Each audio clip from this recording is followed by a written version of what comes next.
She only stepped outside for air. Instead, she watched a man die, and the killer watched her back.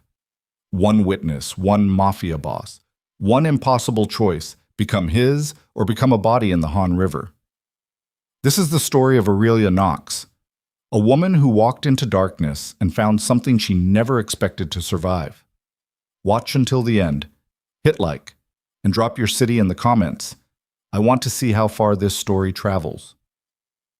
The night Aurelia Knox's life ended was a Tuesday.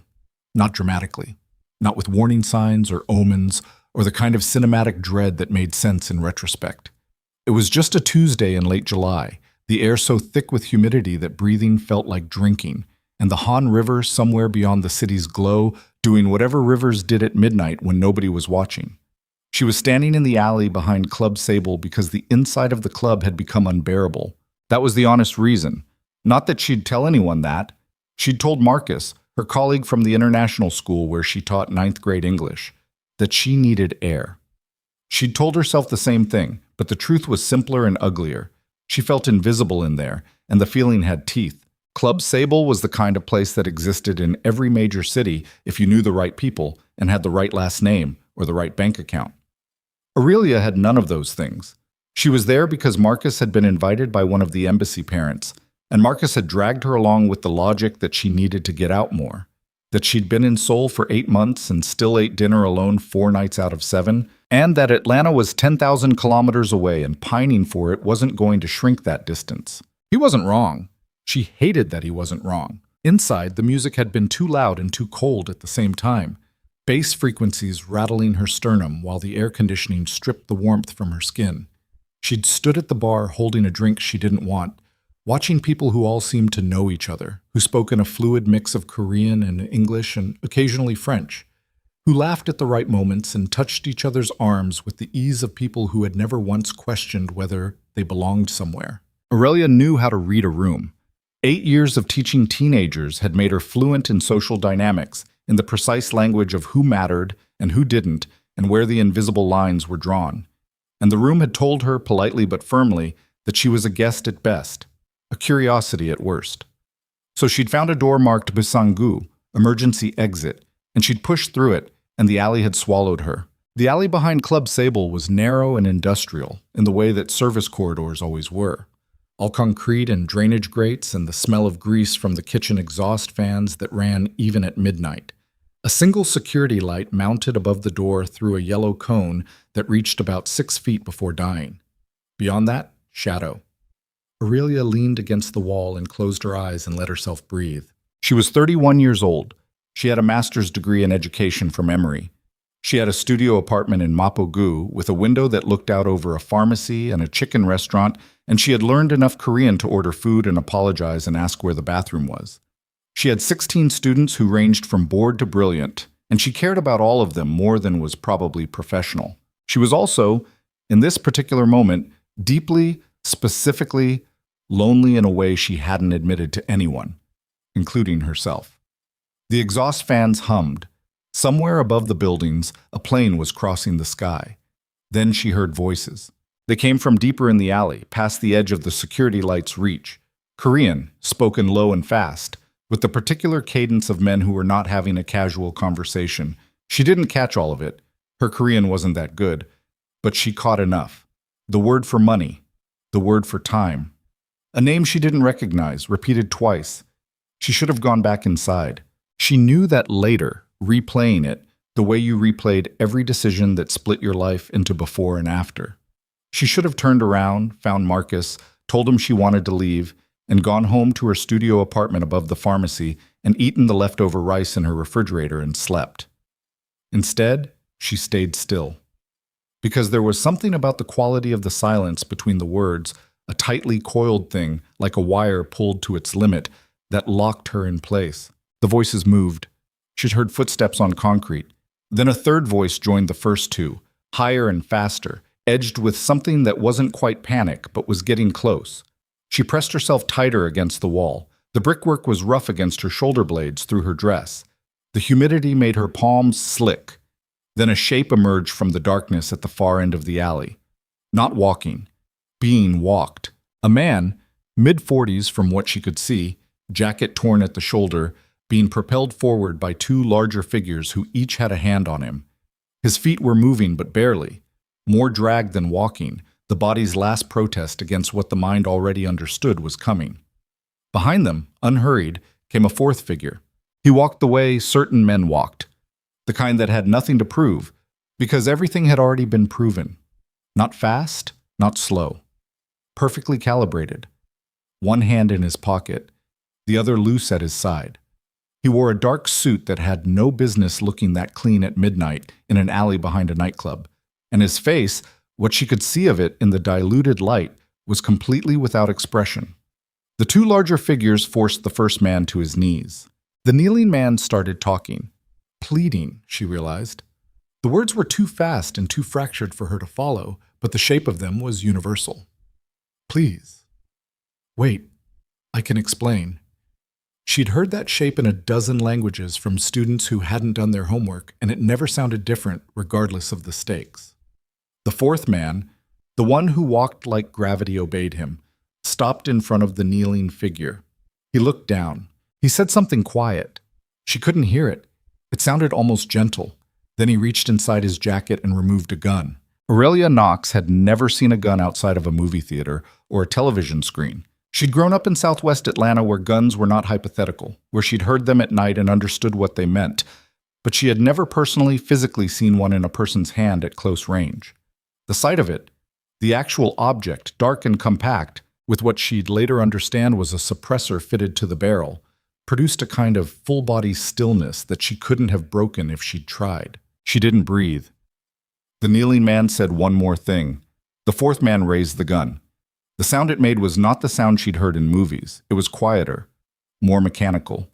A compressed industrial sound, like something clicking into place rather than exploding.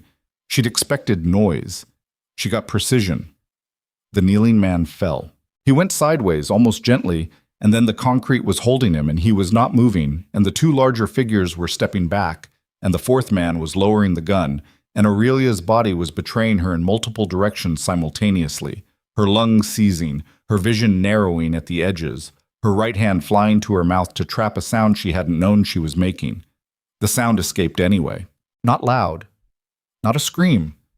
Just a small, involuntary compression of air forced through her throat. But the alley was quiet enough. The fourth man's head turned. He looked directly at her.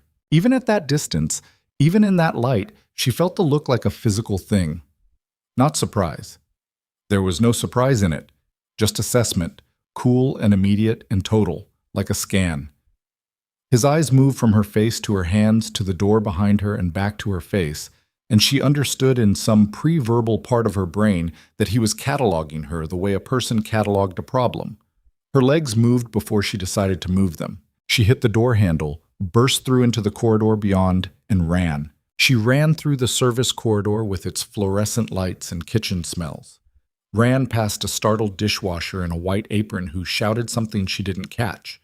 Ran until she hit the main corridor of the club, and then she was in the noise and the crowd and the cold air, and she was grabbing Marcus by the arm and pulling him toward the front entrance before he'd finished whatever sentence he'd been in the middle of. Aurelia, hey, what? We need to leave, she said. Now. He looked at her face, and he left without argument. Outside on the sidewalk, in the hot Seoul night, she stood on the curb and tried to make her breathing work properly, while Marcus hailed a taxi and said her name 3 times with increasing concern, and she kept looking back at the entrance to Club Sable, at the door, at the street. Nobody came out after her. The taxi came. They got in. What happened? Marcus said. Nothing, she said. I just needed to leave. He looked at her for a long moment. You're shaking. It was cold in there. He didn't believe her. She could see it. But Marcus, to his credit, had known her long enough to understand the difference between what she'd say and what she'd eventually tell him, and he let it go. She did not sleep that night. She lay in her apartment above the pharmacy and stared at the ceiling and thought about the sound the gun had made, and the way the man had fallen, and most of all, she thought about the way the fourth man's eyes had found her in the dark, without hesitation, without error, like they'd always known exactly where she was. She told herself it would be fine. He hadn't chased her. He hadn't sent anyone after her. The crowd at Club Sable had been thick. He probably couldn't identify her, didn't know her name, had no way to find her. She almost believed it. Almost. The next morning was a Wednesday, and Aurelia taught her first 2 periods on autopilot. She stood in front of her 9th graders and moved through a lesson on narrative perspective, the irony of which did not escape her. And she smiled at the right moments and corrected the right papers and sent Suji to the office for using her phone during class. And she did all of it with the particular dissociated competence of a person whose mind was somewhere else entirely. At lunch, she sat in the faculty room and ate her kimchi jjigae from the cafeteria and tried to reason herself into calm. What she'd seen was real. A man was dead. She'd witnessed it. The rational, responsible thing, the thing her mother would have told her, the thing every civic class she'd ever sat through had implied, was to go to the police, report it, do her duty. She thought about this for a solid 4 minutes. Then she thought about the 4th man's eyes, about how he'd looked at her, about the quality of that look. Not panicked, not desperate, calculating. A man who panicked after being seen was a man who had something to lose. The 4th man had looked at her the way someone looked at a variable, something to be factored in, managed, resolved. She ate her jjigae and did not go to the police. She told herself it was because she wasn't sure what she'd actually seen, because her Korean wasn't good enough to give a useful statement, because she was a foreign national on a work visa and she didn't fully understand her legal exposure. She told herself a lot of things. The honest version was simpler. She was afraid, and the fear had a specific shape, and the shape was those eyes in the alley. He found her on Thursday. She was at the school's main gate at 4:15, watching the last of her students collect their bags and spill out onto the street when a black car pulled up to the curb. Not flashy.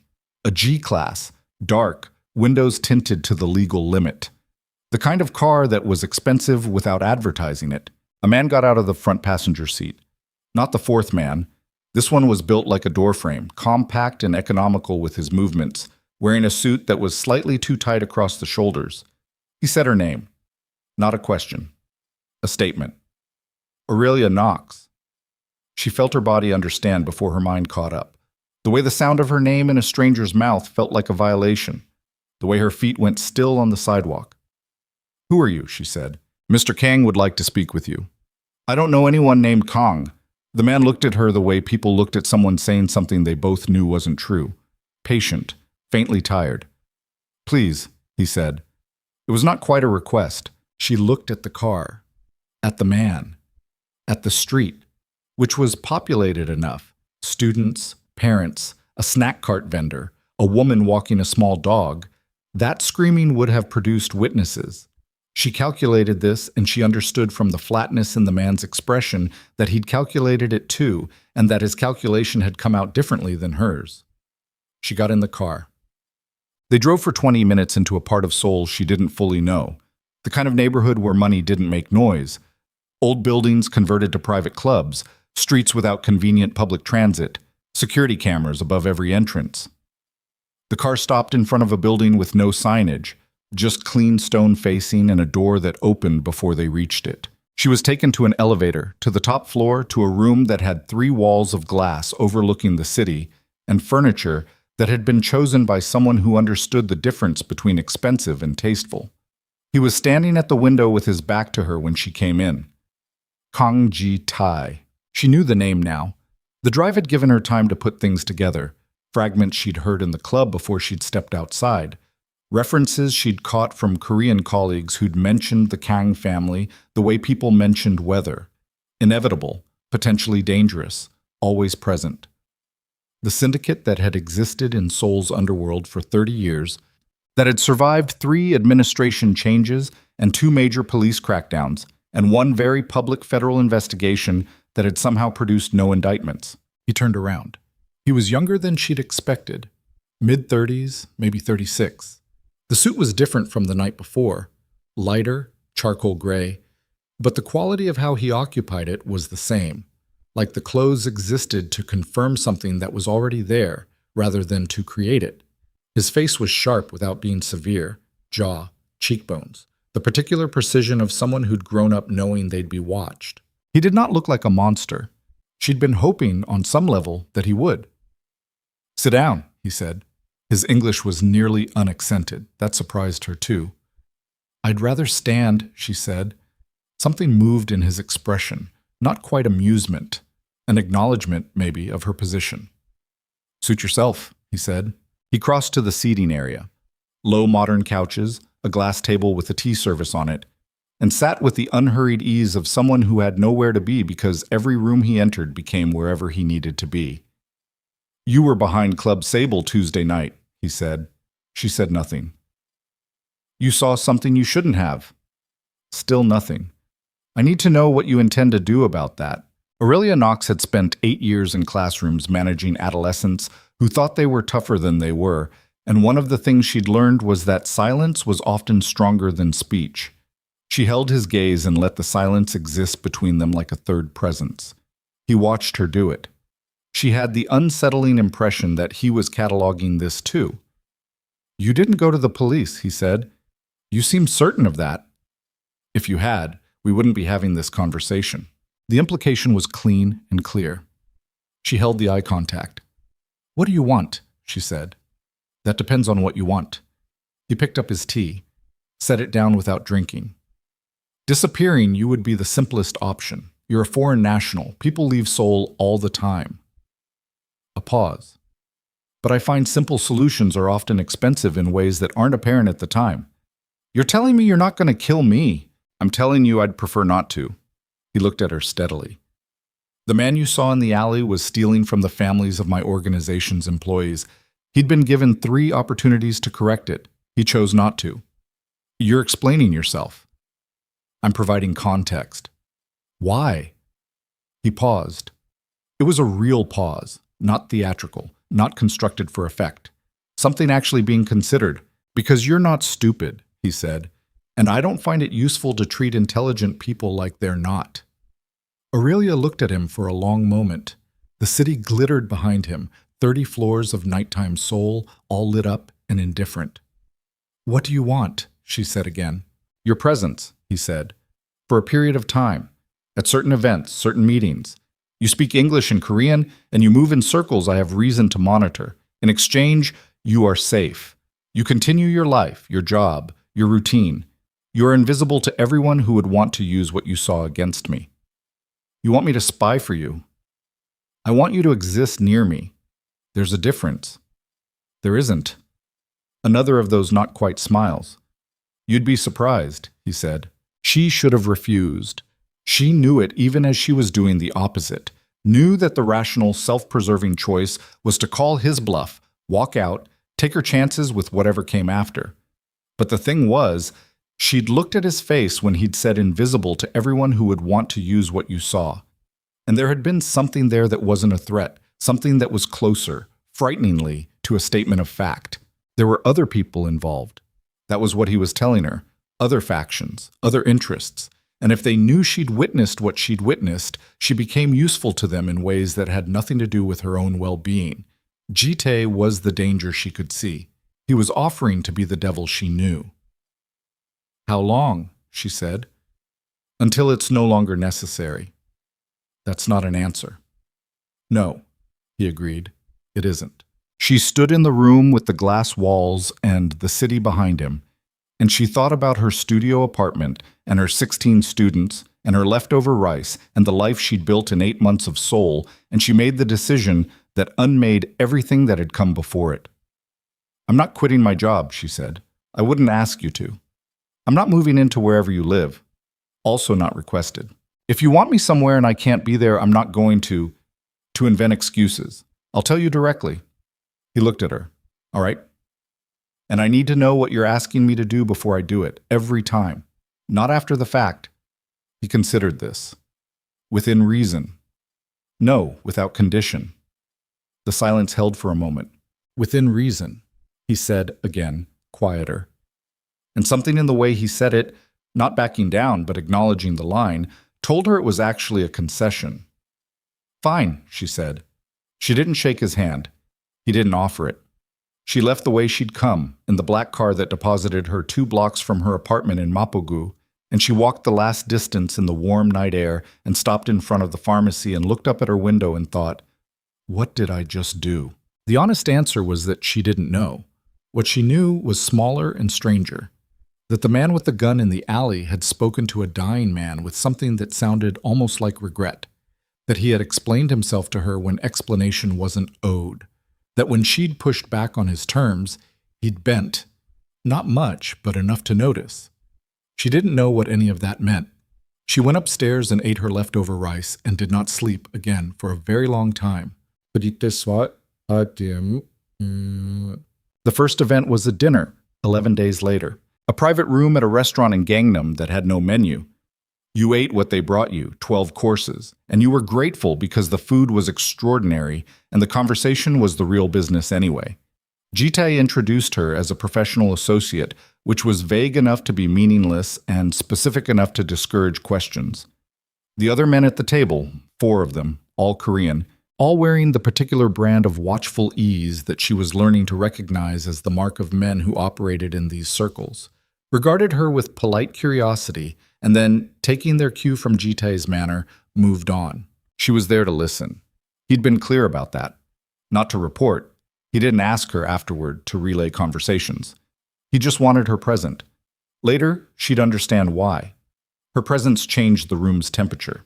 Something about a foreign woman at Ji-Tae's table, American, educated, clearly not decorative, produced a calibration in the other men.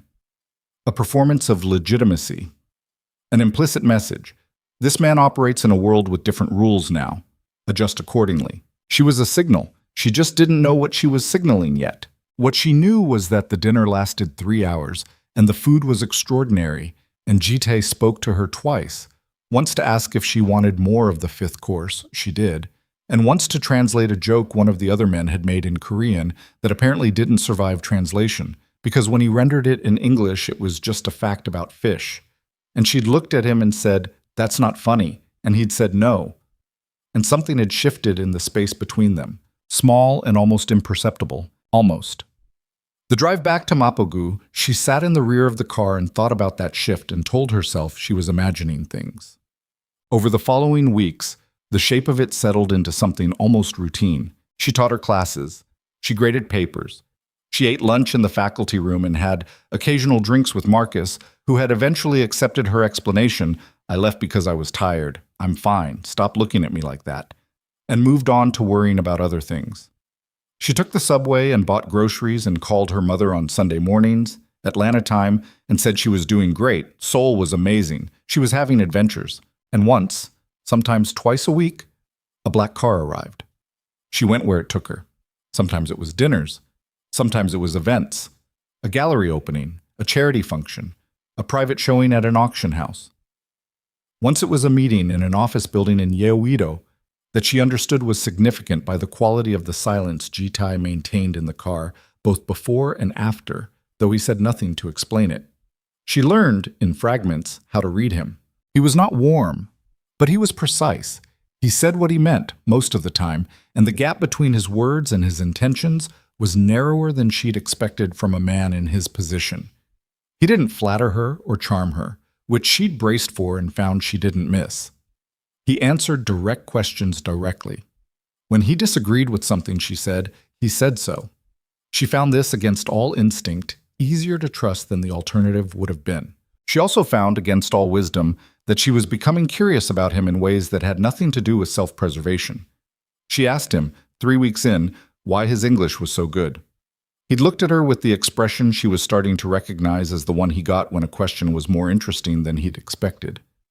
"Columbia," he said. 2 years. I studied finance." "You studied finance and then came back to run a criminal syndicate." "I came back to help my father with the business." A pause. The distinction became academic later. "When he died." "Yes." She waited. He didn't elaborate. She'd learned he didn't elaborate unless he chose to, and pushing produced nothing except a slight withdrawal, like a shutter coming down. "You didn't want it," she said. Not a question. He picked up his drink, set it down. Wanting and doing are different categories. That's not an answer. The almost smile. "No," he said. "It isn't." It was the same exchange they'd had that first night, almost word for word. She realized they'd made it into something, a shorthand, a small shared joke, the kind that developed between people who spent time together whether they meant to or not. She drove home that night with her hands quiet in her lap and her mind loud. The fourth week, she pushed. They were in the back of the car, returning from a dinner that had run long, and Ji-Tae was looking out the window with the focused blankness he got when he was processing something he wasn't ready to talk about. And Aurelia had a question she'd been holding for 2 weeks, and she decided she was done holding it. "The man in the alley," she said. "Did you know him?" Ji-Tae didn't move, didn't turn from the window. "Yes. For a long time." "Long enough. Does that make it harder?" She wasn't sure why she was asking. She wasn't sure it was wise, but the question existed and she was tired of carrying questions alone. Knowing someone. Before. The silence stretched. The car moved through the nighttime streets, lights sliding across the windows. "It makes it different," he said finally. "Not harder. Different." "That sounds like something you tell yourself." He turned from the window then, looked at her with an expression she hadn't seen on him before, something that wasn't quite sharp, that had some of its edges worn down.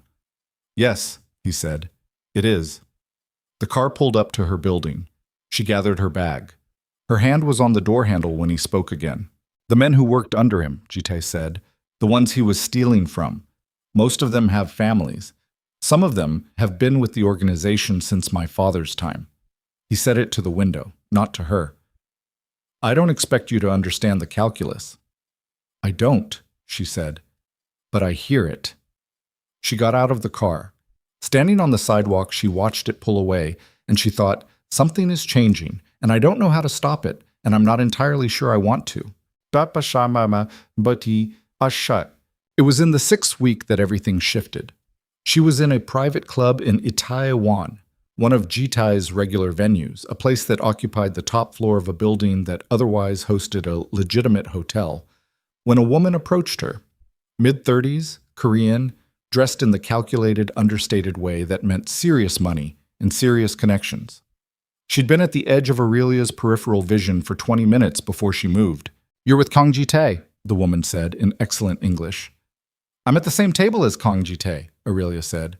"That's different." The woman smiled. "You've learned to talk like them." "What do you want?" The woman leaned slightly closer. Her smile stayed in place like it was load-bearing. "To know how much you've seen and whether it's for sale." Aurelia kept her face neutral. Inside, something went cold and sharp and useful. "I'm a school teacher," she said. "I've seen very little." "Of course." The smile. "Give him my regards." The woman moved away. Aurelia watched her go, tracked the direction, noted the table she returned to and the 2 men she rejoined and the way one of them looked across the room at Ji-Tae's table with an expression that had nothing friendly in it. She waited until Ji-Tae excused himself from his conversation and she could reach him without being obvious. Then she told him exactly what had happened, word for word, because she'd learned that he valued precision. He listened without interrupting. His face was still. "What did she look like, what?" he said. Aurelia described her. Ji-Tae looked across the room. The woman and her companions were gone. They'd cleared out while Aurelia was relaying the conversation, which told its own story. He looked back at Aurelia. "We're leaving," he said quietly. "Now." "Normally." "Not fast." They left normally. Not fast. And in the car he made 3 phone calls in Korean, his voice low and clipped, and when he hung up the 3rd time he looked at her in a way that was new, something that hadn't been there in the weeks before, some quality of weight. "You should have come to me immediately," he said. "I'm coming to you now."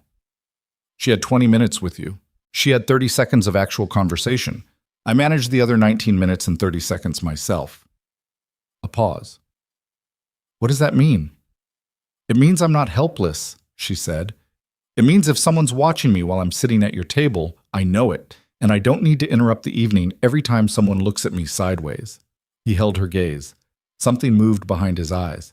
"She was from the Seoul faction," he said finally. "Rival organization. They've been—" He stopped, recalibrated. "They've been looking for leverage. And they found me. They found out you exist, he said, which was not the same thing. That's already different. She absorbed this. Outside, the city moved past. I'm not leverage, she said. He looked at her for a long moment. No, he said, but they don't know that yet. And something in his voice, the slight rough edge underneath the controlled surface, told her that her status as leverage was not the part of the situation he was most concerned about. She didn't examine that too closely. Not yet. But she filed it away in the growing collection of things she was keeping track of, the index of small observations that were quietly rearranging themselves into a picture she wasn't ready to look at straight on. The car drove through the Seoul night. Ji-Tae was on the phone again. Aurelia looked out her window at the lights of the city, at the stream of lives going on in all directions, and she thought, 8 months ago, she had wanted to feel less invisible. She thought about what she'd wished for, and she thought about what she'd gotten, and she thought the universe had a very specific sense of humor. She went home. She unlocked her door. She stood in the small apartment above the pharmacy in the dark for a full minute before she turned on the light. Then her phone buzzed. Unknown number, Korean area code. She answered. The voice on the other end was a woman's, not the woman from the club. Someone else, speaking in careful, deliberate English. Ms. Knox, the voice said. We know what you saw behind Club Sable. We know what arrangement you've made with Kang Ji-Tae. And we need you to understand something very clearly. Aurelia's hand tightened on the phone. He cannot protect you from us, the voice said, but we can protect you from him, if you're willing to cooperate. The line was silent for exactly 3 seconds. You have until Friday, the voice said, and the call ended. Aurelia stood in her lit apartment above the pharmacy, phone in her hand, and understood for the first time with the full weight of clarity what she had walked into. The night she stepped out of Club Sable for air. She was not a schoolteacher who'd witnessed something. She was not a useful prop at Ji-Tae's table. She was a piece on a board between two forces that were already moving, and Friday was 3 days away, and she had no idea which direction was safe. She didn't call Ji-Tae. She sat on her couch and she thought. And in the morning, she made a decision that would make everything that came before it seem like a prologue. She didn't sleep. She sat on the couch with her knees pulled up and her phone face down on the cushion beside her, and she went through it the way she went through a problem she couldn't solve, by feeling methodically, from the outside in, stripping away what she wanted to be true until she got to what actually was. The facts. Someone had her number. Someone knew her name, her arrangement, and the specific night behind Club Sable. That information had a limited number of sources. Ji-Tae's people were one. The woman from the Seoul faction at the Iriwan Club was another. But the call had come within 40 minutes of her leaving the club, which meant it wasn't a coincidence. It meant the woman hadn't been fishing. She'd already known. The question was how. The secondary question, the one Aurelia kept circling back to, was what she was going to do before Friday. She picked up the phone at 2 a.m. and stared at Ji-Tae's contact. He'd put it there himself, 3 weeks ago, simply labeled K, because apparently people like him didn't need more than one initial. And she held it for a long time. Then she put the phone down. Not because she didn't trust him, or not entirely, but because she needed to understand what she was bringing him before she brought it. Walking into that room and handing him a problem she didn't fully understand, yet felt like walking into a job interview and leading with your weaknesses. He would handle it. She didn't doubt that. But the handling would determine things. About her position, about what she was to him, about how much margin she had. And she wasn't ready to let someone else determine those things. Not yet. She made coffee at 2:30 and sat at her small kitchen table with a legal pad and wrote down everything she remembered about the phone call. The voice's cadence, the specific words, the 3-second pause before the deadline. The way the woman had said, he cannot protect you from us. Not won't. Not isn't able to. Cannot. Present tense. Declarative. Like a known quantity. Whoever was on the phone had no doubt about Ji-Tae's limitations, which meant they had information about his operation that his own people might not have. She circled that, underlined it, went to bed at 4, lay there until 5:30, got up, and went to school. She taught 4 periods on 3 hours of broken sleep, and the particular species of adrenaline that comes from sustained low-grade fear, which turned out to be a reasonable substitute for rest. Her ninth graders were doing presentations, self-selected topics, 5 minutes each, a grade on structure and delivery, and she listened to 22 teenagers talk about K-pop and climate change and their grandmother's cooking, and a girl named Park Ye-jin who spoke for 7 minutes about the Seoul ferry disaster with a precision and grief that left the room silent for a full 10 seconds after she finished. Aurelia marked her highest in the class and held it together until the period ended and the room emptied, and then she sat at her desk and put her hands flat on the surface and breathed. She was scared. She was allowed to be scared. She just couldn't let the fear make decisions before she did. Marcus appeared in the doorway at lunch. "You look terrible," he said, which was his version of, "I'm worried about you." "Thank you." "I mean it. You look like you haven't slept. Are you sick?" "I'm fine." He came in and sat in the desk closest to hers, the one Suji usually occupied, which was too small for him and produced a comical picture that she didn't have the energy to find funny. "Something's going on," he said. "Marcus, I've known you for 3 years. Something has been going on for weeks. You disappear some nights, you come back with a face like you've been in a meeting with the school board, and you don't talk about it." He leaned forward. "I'm not asking you to tell me everything. I'm asking if you're okay." She looked at him. Marcus Webb, who had grown up in Baltimore and taught AP history with the intensity of a man who genuinely believed the past could explain the present, who made the best jerk chicken she'd ever eaten outside Atlanta, who had been her first friend in Seoul and her most consistent one.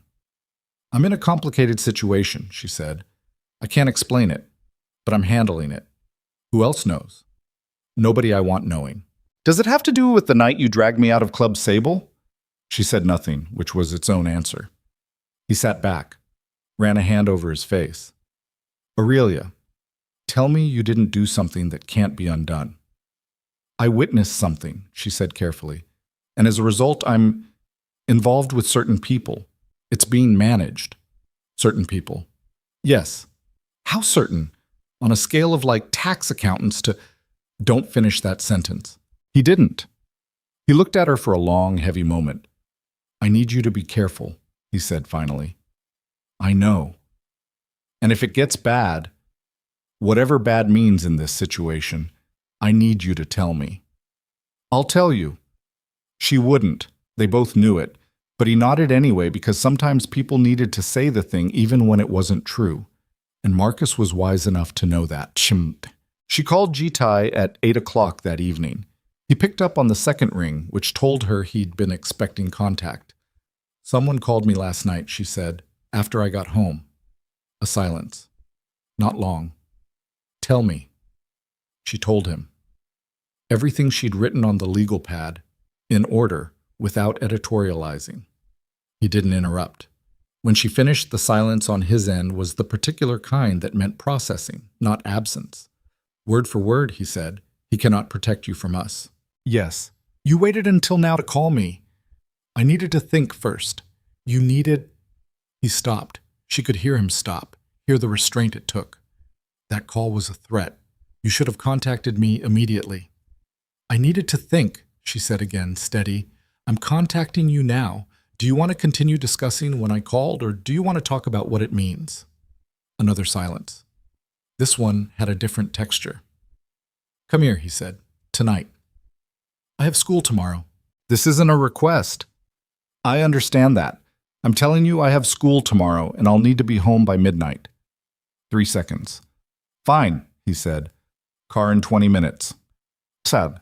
The apartment he used for this kind of meeting wasn't the penthouse she'd been to the first night.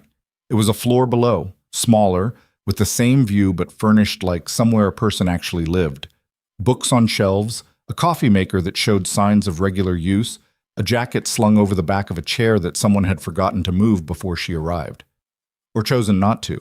He was standing at the kitchen counter when she came in, sleeves rolled up, no jacket, which she'd never seen before. It changed the geometry of him. Made him look less like a position and more like a person.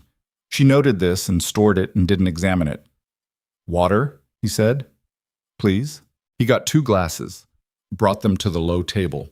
sat across from her with his elbows on his knees and his hands loose, and she could see in the set of his jaw and the particular stillness around his eyes that he was angry.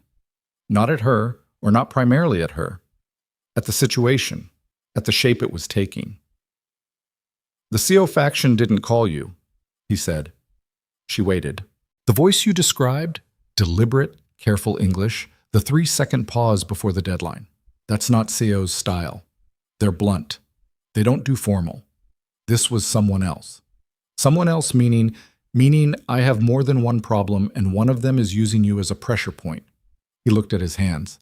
"There's a group, internal, faction within my own organization that's been unhappy with certain decisions. The CO situation last night gave them an opening. It landed in her stomach like something cold. Someone in your organization gave them my number," she said. "Yes. Someone who knows about our arrangement. It would have to be." She let that sit. He let her let it sit, which she appreciated. He didn't rush to explain it away or qualify it or offer her reassurance she hadn't asked for. "How many people know about me?" she said. "My core team, 6 people. And now one of them is talking to people who want leverage on you, or more than one." He said it flatly, no affect. The flatness was worse than emotion would have been. "What does this mean for me?" she said. "It means your exposure is higher than I intended." He met her eyes. "I'm moving you." "Moving me? Your apartment isn't secure. If they have your number, they have your address. I'm putting you somewhere I control until I identify the source. You're talking about moving me from my apartment. Temporarily. I have a job. You'll still have it. I have a life that does not orbit around. I know." His voice was low and careful. "I know. I'm not asking you to give it up. I'm asking you to let me fix something that I am responsible for breaking. You were safer before I brought you into this than you are now, and that's—" He stopped. Something moved across his face. "That's on me." She looked at him for a long moment. She was angry. She recognized it. The specific anger of a person who had made a calculated risk and watched someone else's failure deform the calculation. She'd agreed to his terms because he'd presented them as a known quantity, a manageable shape, and now the shape had changed and she was the one paying for the change. "When?" she said. "Tomorrow night. I need 2 days. I need to arrange things at work. I need to pack." "Tomorrow night," he said. "I'll send someone to help you pack. Whatever you need brought, tell them." She stared at him. "This is the part where you tell me I have no choice," she said. "You have choices. You can refuse and I'll assign close protection to your apartment instead, which is more visible and more complicated and carries its own risks. Or you can come somewhere I know is clean and we resolve this faster." He held her gaze. "I'm not going to force you, but you'd like me to choose the option you prefer." "Yes." At least he was honest about it. She looked at her water glass, at the table, at the window and the city behind it, all that light and distance. "I want my own space," she said, "wherever this is. My own room, a door that locks from the inside." "Done. I want to be able to contact Marcus, my colleague, without going through you." A pause. "Within reason?" "Without condition." The pause held a beat longer. "All right," he said. "And I want to know what you're doing to find the source. Not details, just I want to know that it's happening." "It's already happening," he said, and the quietness in his voice when he said it told her she didn't actually want the details. Tumbek. She packed in 90 minutes the next evening, while a man named Park, compact, watchful, the same one who'd met her at the school gate that first day, moved through her apartment with the professional discretion of someone cataloging a space for security vulnerabilities, which is exactly what he was doing. She packed like she was going somewhere uncertain for an uncertain amount of time, which meant books, impractical clothes, and the coffee maker she'd bought at E-Mart because the coffee in Seoul was excellent everywhere except her own kitchen. She packed the legal pad with her notes on it, and then thought about that, and unpacked it and tore out the relevant pages and put those in her jacket pocket. Park drove her north. The safe house was in Seongbuk-dong, tucked into the hills above the city proper. An old neighborhood that hadn't been redeveloped the way the south of the river had. All traditional Hanok-influenced architecture and walled gardens and narrow roads that discouraged traffic.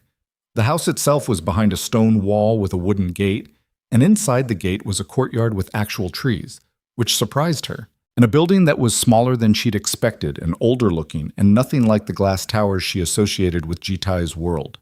"Mr. Kang owns it," she said. "His family has," Park said, which was a different answer.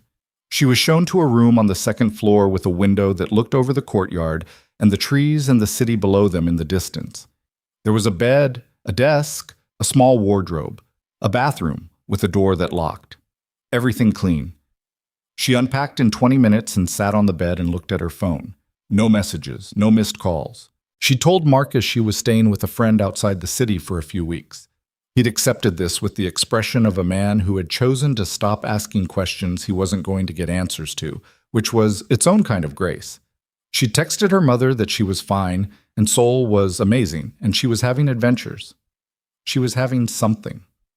Ji-Tae came the first evening, not to check on her, or not only that.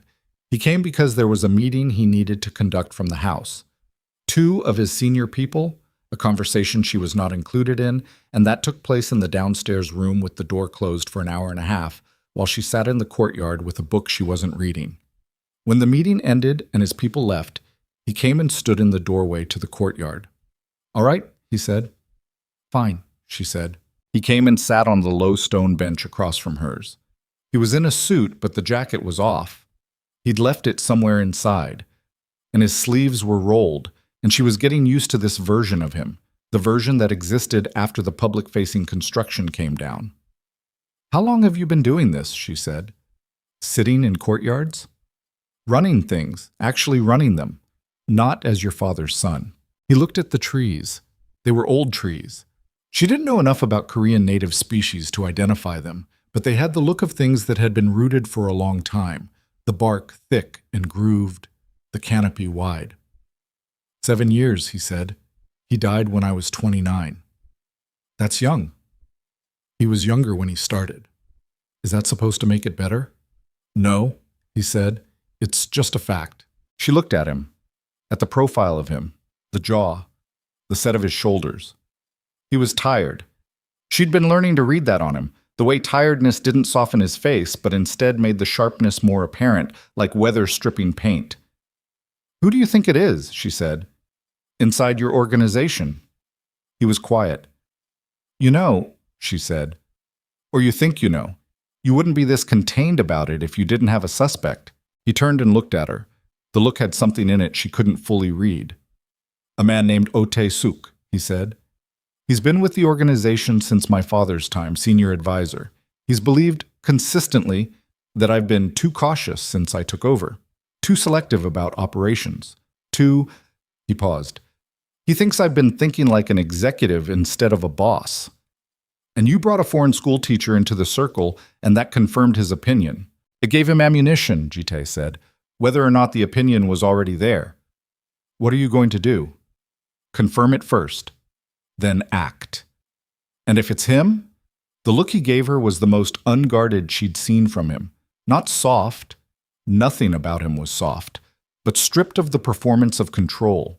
Just the fact of what he was dealing with, laid out without a frame around it. Then I deal with it, he said. She understood what that meant. She didn't ask him to say it differently. 3 days into the safe house, she found herself in the kitchen at 6 in the morning because she couldn't sleep, and the kitchen was the warmest room in the old building. She was making coffee, her own coffee maker, set up on the counter between 2 that were already there, which had produced a look from Park she'd chosen to interpret as approval, when Ji-Tae came in. He stopped in the doorway. She looked at him. He looked at the 3 coffee makers on the counter. I brought mine, she said. I see that. The ones here make bad coffee. He crossed to the counter and picked up one of the existing machines and examined it. This is a professional-grade espresso maker. It makes bad espresso, she said. Yours or mine? A pause. Yours, he said, sitting down at the kitchen table like someone who had decided to commit to this. She made the coffee. She put a cup in front of him and took hers and sat across from him. Early light was coming through the window over the sink, the kind of thin morning light that made everything look provisional, not quite committed to the day yet. He drank the coffee, said nothing. She drank hers. You don't sleep well either, she said. No. How long? Since my father died, mostly. He He turned the cup in his hands. There's a period, around 3 in the morning, that's the worst. After that, it evens out. She knew that period. She'd been living in it for weeks. Does it get easier? She said. He looked at her over the rim of his cup. What part? He said. Any of it. He considered this with the seriousness he brought to things that deserved it. Some parts, he said, not the ones you'd choose. The kitchen was quiet. Somewhere outside the walled courtyard, early traffic was starting on the hill road. The light was slowly committing. She thought, I'm drinking coffee in a safe house with a man who killed someone in front of me 6 weeks ago, and it doesn't feel the way it should feel. It feels like something I don't have a word for yet. She filed that next to all the other things she was filing. The confirmation came on the 5th day. Park delivered it in person to Ji-Tae in the downstairs room. Aurelia was in the courtyard, and she heard the tone of the conversation through the closed window. Not words, just tone. And the tone was a single note, steady and low. The kind that meant the thing you'd expected and dreaded had arrived. When Ji-Tae came out, she looked at him once and knew. Oh, Tae-suk, she said. Yes. And more than one, the way his jaw moved. 3 people. 2 I didn't expect. She let that sit. Let him carry it without trying to take the weight. She'd learned that he didn't want the weight taken, only witnessed. What happens now? She said. I handle it. He looked at her.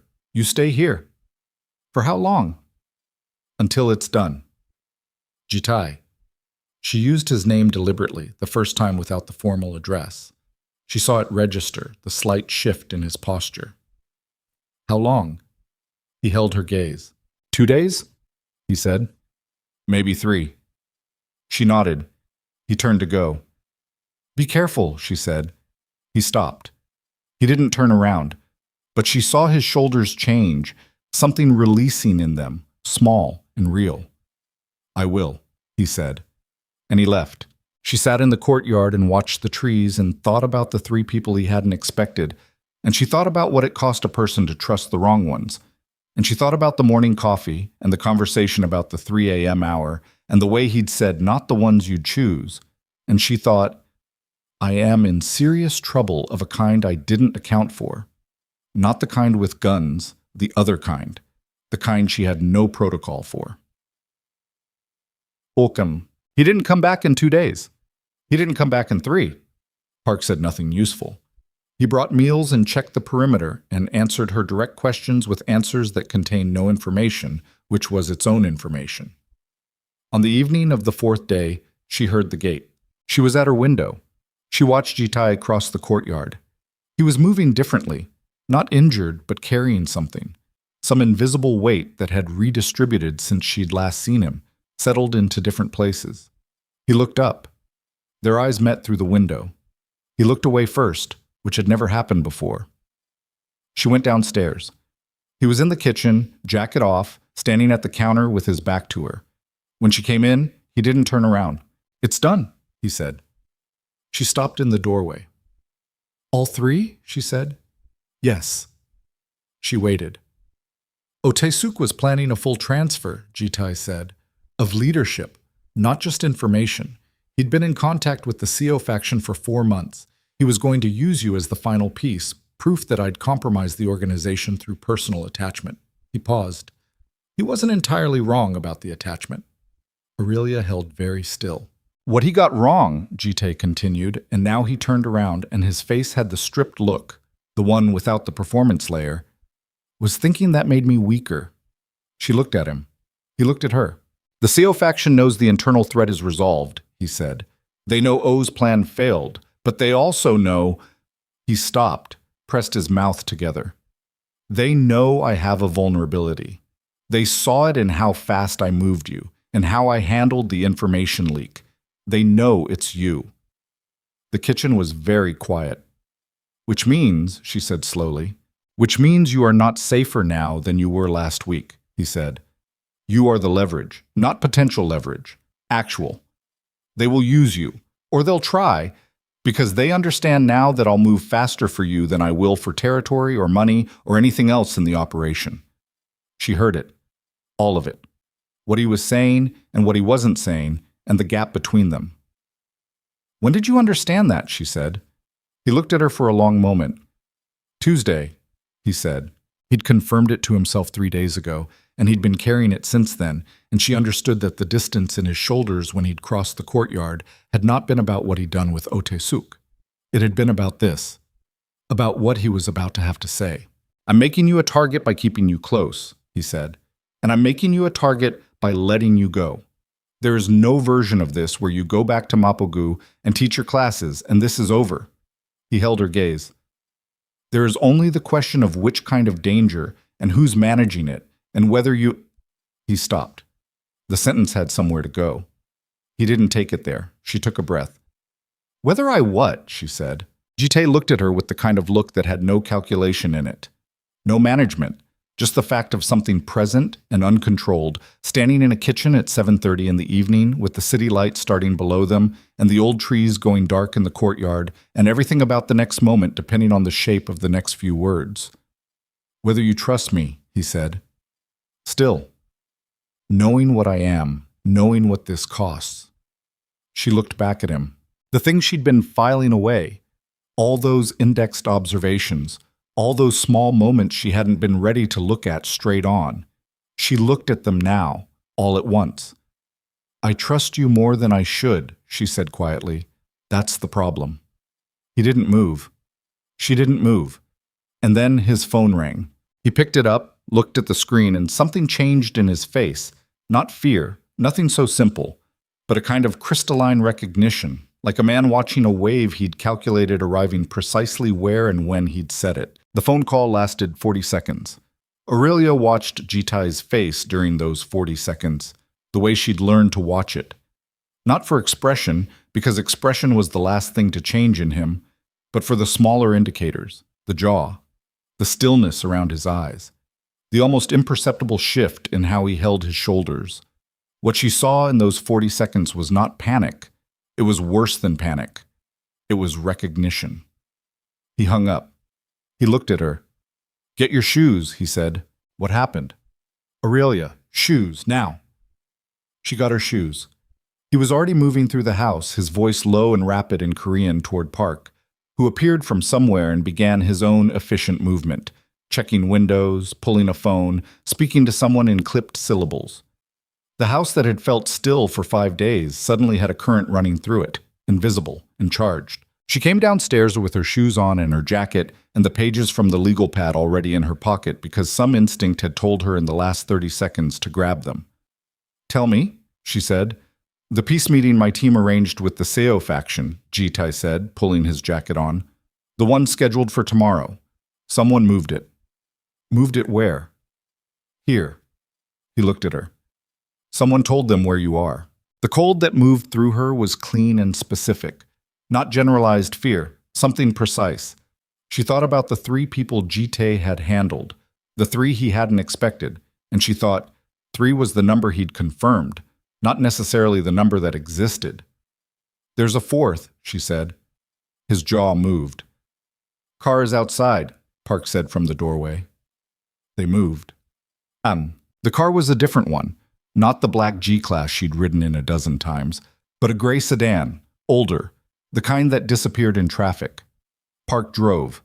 Ji-Tae was in the front passenger seat. Aurelia was in the back, and the city came up around them as they descended from Seongbuk-dong into the lit arteries of Seoul at night. And she watched the neighborhood recede in the rear window and thought about the kitchen and what had almost been said and how completely that moment had been consumed by whatever was happening now. Where are we going? She said. Secondary location, Ji-Tae said. Yongsan. And the Seo people. When are they coming? They may already be there. She looked at the back of his head. You had people watching the house? I had people watching the approaches. They called when they saw the advance team moving. A pause. 12 minutes ago. 12 minutes. She calculated. The call had come while she and Ji-Tae were standing in the kitchen looking at each other over a sentence neither of them had finished. 12 minutes between the warning and the arrival. In a different version of the evening, one where the call had come 20 minutes later, one where she hadn't been standing already in the kitchen, ready to move, the math looked completely different. Who knew about the safe house? She said. My core team, Park, 3 others. His voice was controlled, but the control was doing work now, visibly. And now someone from that group has made a decision. Which 3 others? He didn't answer immediately.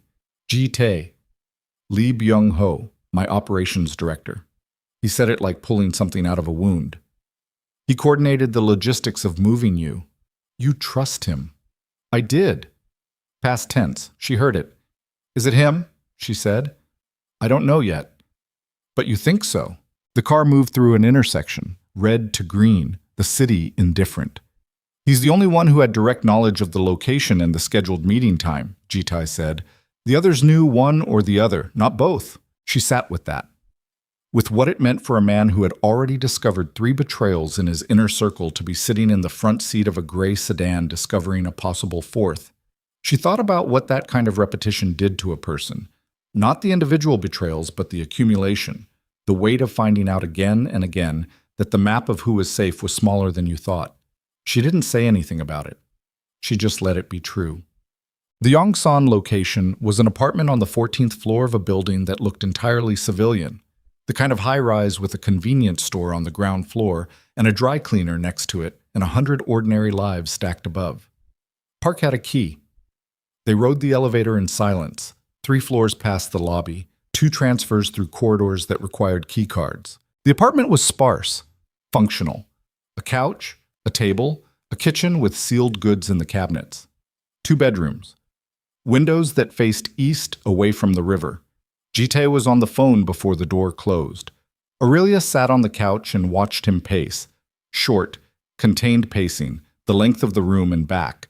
While he spoke in Korean too fast and too clipped for her to follow fully, but she caught fragments. She caught enough. He was calling Lee Byung-ho. She understood this when she heard the name, when she heard the change in Ji-Tae's voice, not louder, but denser, like something being compressed. And she watched him stop pacing and stand very still in the center of the room with the phone against his ear and whatever he was hearing on the other end of the line doing something to the set of his face that she'd never seen before. He hung up. He stood there for 3 seconds with the phone in his hand. He ran, Ji-Tae said. Aurelia was very still. He's been running for 6 hours. His family...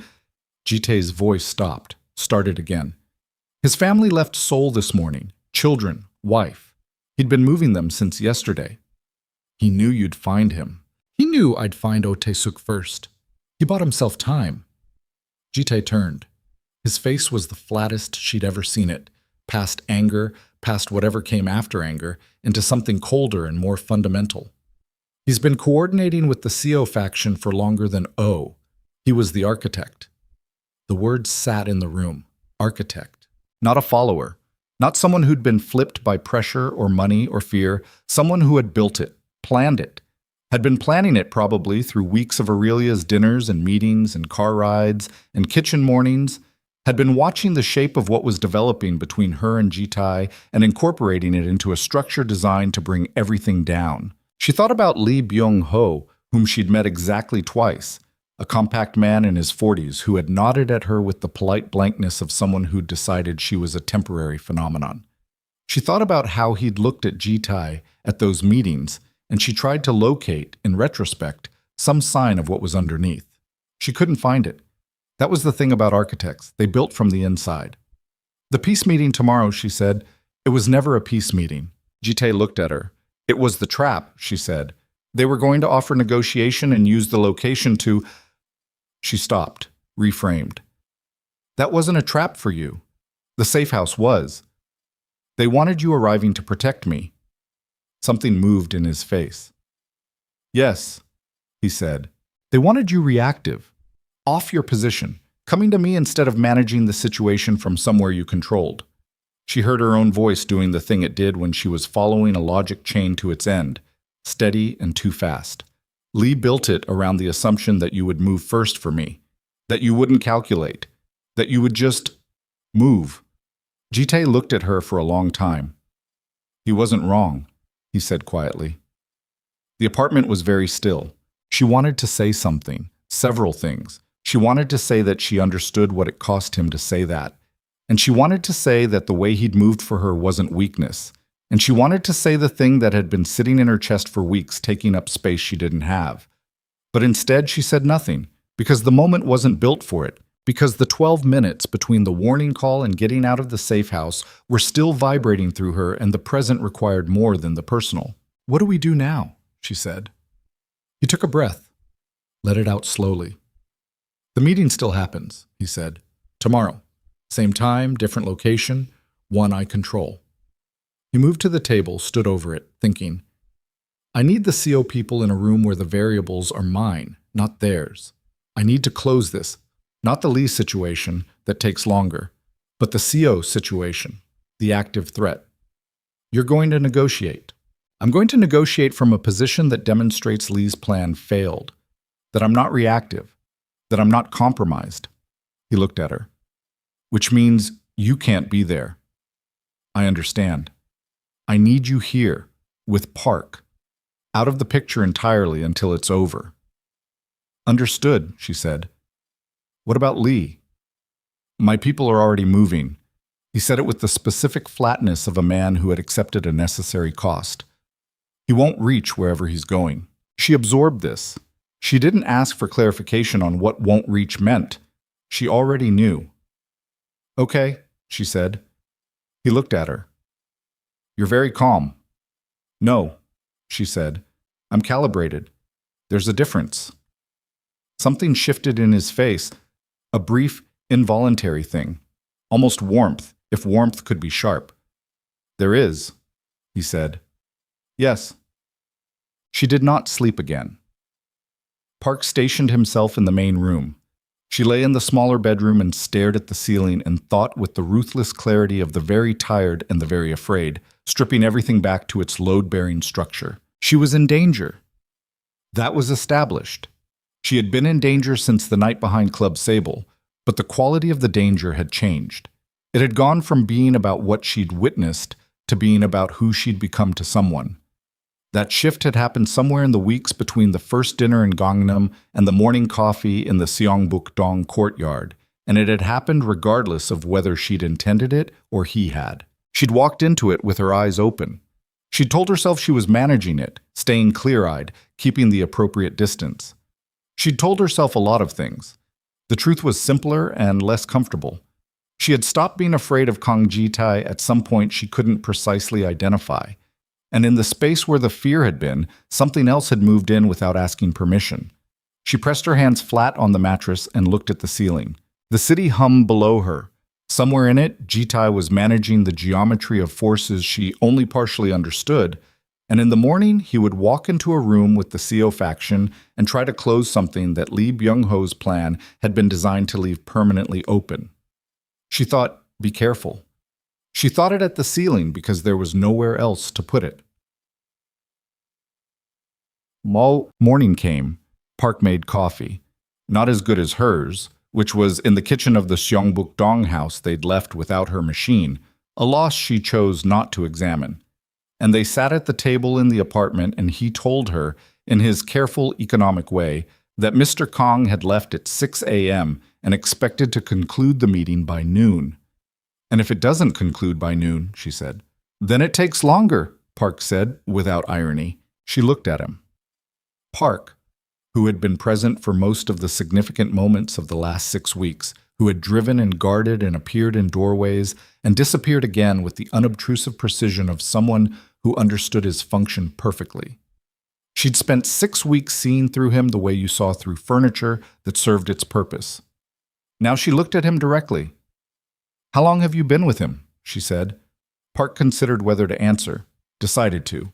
11 years, he said, since before his father died. "Yes." "Do you think he's going to be all right today?" Park looked at her.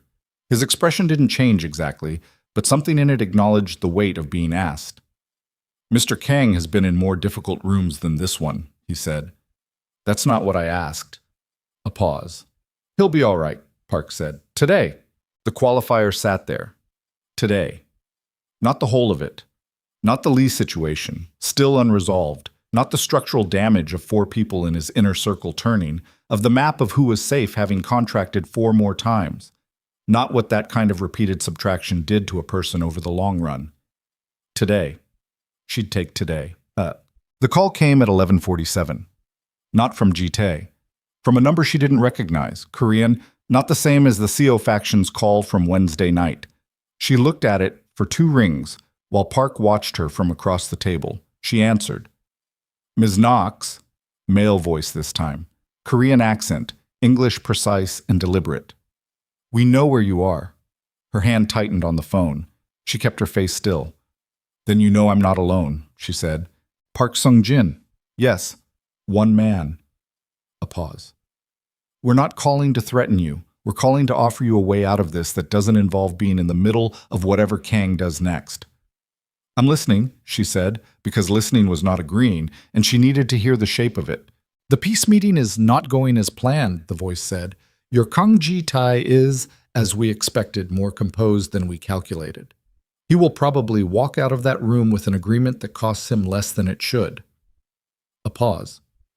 What he will not walk out of is the problem we've created inside his organization. Lee Byung-ho is gone. 3 senior people are gone. The internal structure is compromised in ways that a successful meeting today does not fix. What's your offer? She said. Leave. Now. We provide transport. You go wherever you want.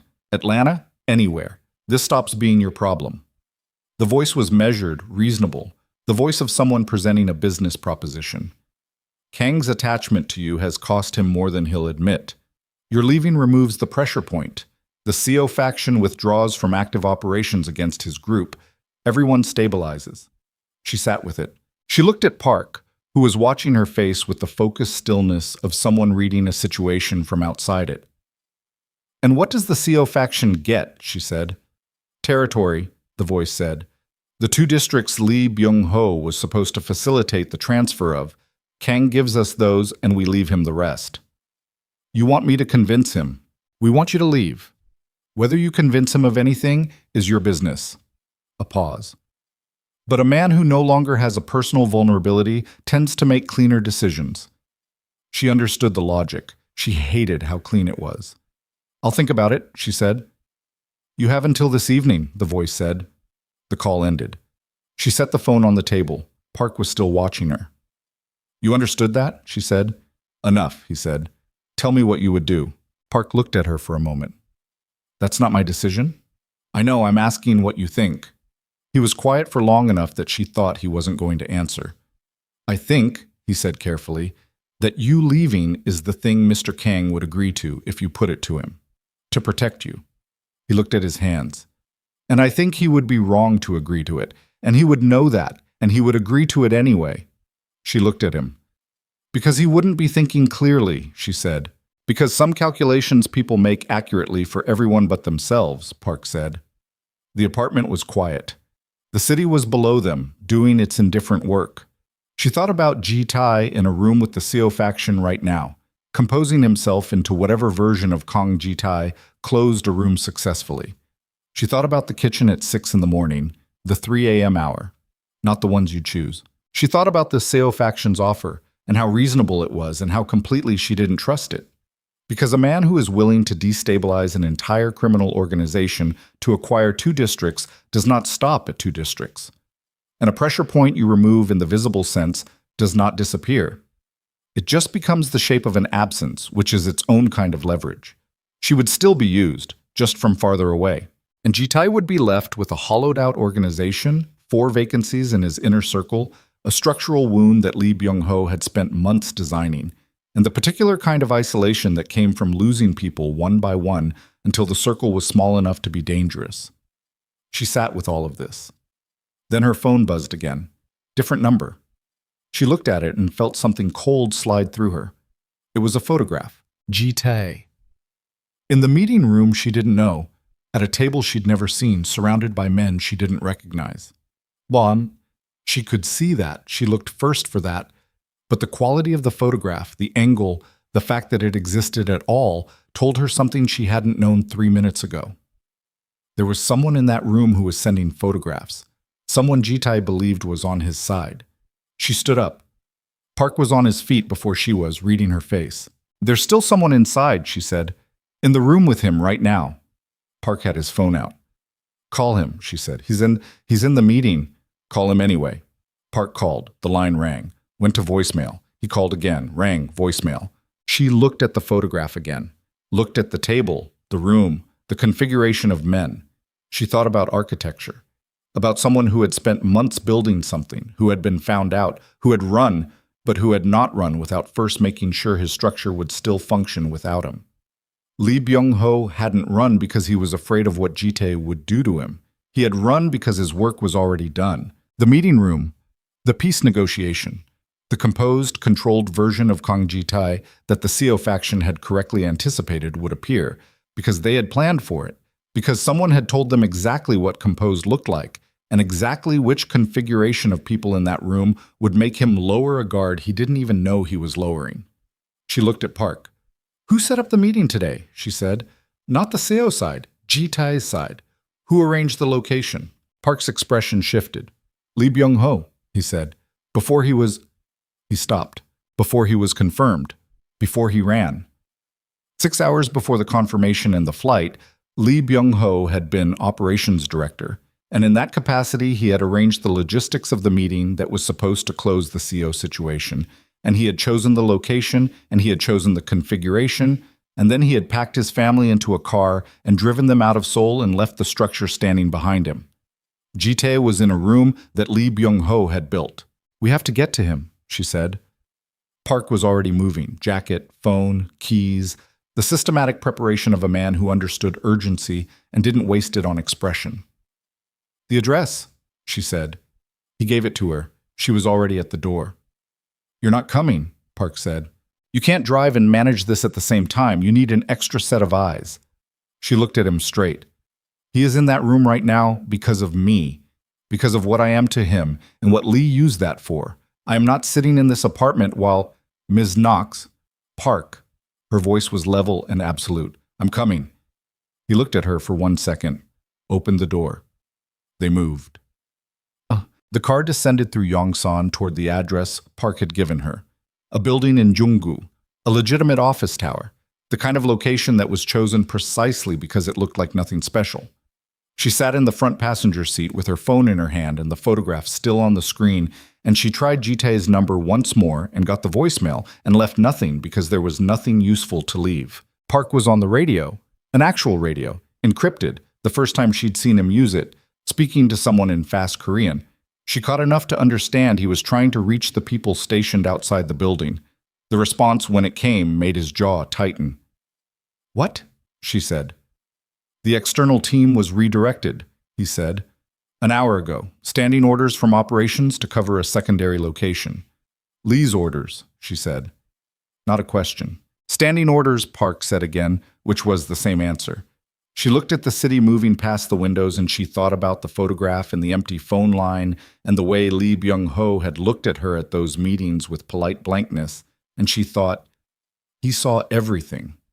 He was watching the whole time, calculating the whole time, and he was very good at it, and Ji-Tae trusted him, and I never thought to... She stopped herself. Not now. After. The building was 4 minutes away. She looked at the photograph one more time, at the shape of the room, at the door visible in the background, at the window on the left side and the angle of light coming through it, and she thought about what it meant that someone inside that room had sent this photograph not to threaten her, but to show her. Not a threat. A record. Someone wanted a record to exist. She thought, why would you want a record of a peace meeting unless the meeting was about to stop being peaceful? The building came into view. Park pulled into the service entrance, fast and clean, and they were out of the car and moving before the engine finished, and Aurelia Knox, who had been a school teacher from Atlanta, who just wanted to breathe some night air, was running toward a building where the man she had told herself she wasn't falling for was sitting in a room that someone had carefully, patiently, and thoroughly. The service entrance opened into a corridor that smelled of concrete and cleaning fluid, and the particular staleness of a building that moved air mechanically rather than naturally. Fluorescent lights, gray floor, a security desk to the left with a guard who was already standing, already reaching, and Park showed something. A card, a badge. She didn't look closely, and said something in Korean that made the guard sit back down. They moved. Elevator, 14th floor. Park had his phone out and was texting with one hand, the other hovering near his jacket in the way she'd learned meant he was thinking about what was under it. "Which room?" she said. "Conference suite, 14th floor, east wing." "How many of Ji-Tae's people inside?" "2, plus him." "And Seo's people?" The invitation said 4. The elevator moved. She watched the numbers. "The person who sent that photograph," she said. "They're inside the room." "Yes." "Seo's side or Ji-Tae's?" Park's jaw shifted. If they were Seo's, they wouldn't need a photograph. They'd already know. She worked that through. One of Ji-Tae's 2 people inside had sent the photograph. One of the people he believed was his, which meant the 4th betrayal wasn't Lee Byung-ho's man. It was someone already in that room, placed there today, for today. The elevator stopped. The doors opened. The corridor was empty, long, carpeted, the kind of hallway that absorbed sound. Doors on both sides, all closed. At the far end, east wing, a set of double doors. She heard nothing. Park put his hand on her arm, stopping her. He was listening. She listened too. Silence first. Then voices, muffled through the doors. The cadence of a conversation still functioning. Not chaos. Not yet. "Still talking," she said. "Still talking," Park confirmed. He moved forward, quiet for a man his size, and she followed because she wasn't staying behind and they'd both accepted that. 14 feet from the double doors, 10, 7. Then the doors opened. Chat. A man came out first. Korean, mid-30s, the build of someone who'd spent years making himself difficult to move. He saw Park and stopped. His eyes went to Aurelia and stopped again. Something crossed his face that was faster than recognition, an assessment, a calculation, a conclusion. He reached into his jacket. Park moved faster than she'd ever seen him move, faster than seemed available to a man his size, 2 steps and a pivot that put his body between the man and Aurelia and his forearm across the man's throat before the reaching hand completed its arc. There was a sound, impact, a compressed grunt, and then the man was against the corridor wall, and his feet were not quite on the floor, and Park's free hand had the gun that had been going to come out of the jacket and was holding it pointed at the ceiling with the safety already engaged. 3 seconds, total. Aurelia pressed herself against the wall and breathed. "Go," Park said, without looking at her. "Through the doors. Now." She went. The conference room was a long rectangle with a table occupying most of it and windows running the length of the east wall, the city spread below in the flat midday light. 7 men around the table, not 4 Seo and 2 Ji-Tae, as the invitation had said, but 7. And she logged this in the half-second before she located Ji-Tae. He was at the far end. Standing, not sitting. He'd been standing when she came in. She could tell by the angle of his weight, the chair pushed back, the configuration of everyone else in the room reorienting toward him. Something had already shifted before she opened those doors. He saw her. The expression that crossed his face was not relief. It was something harder and more complicated, something that arrived before he could control it, and was gone before most people would have caught it.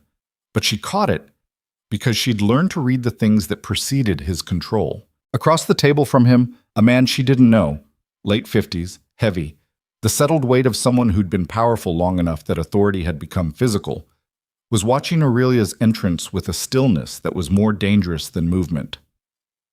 This was Seo. She knew it without being told. The way he occupied the head of his side of the table. The way the other men around him organized themselves subtly in relation to his position. "Ms. Knox," Seo said, in English that was accented but precise, "we did not expect you here." "Clearly," she said. She moved into the room.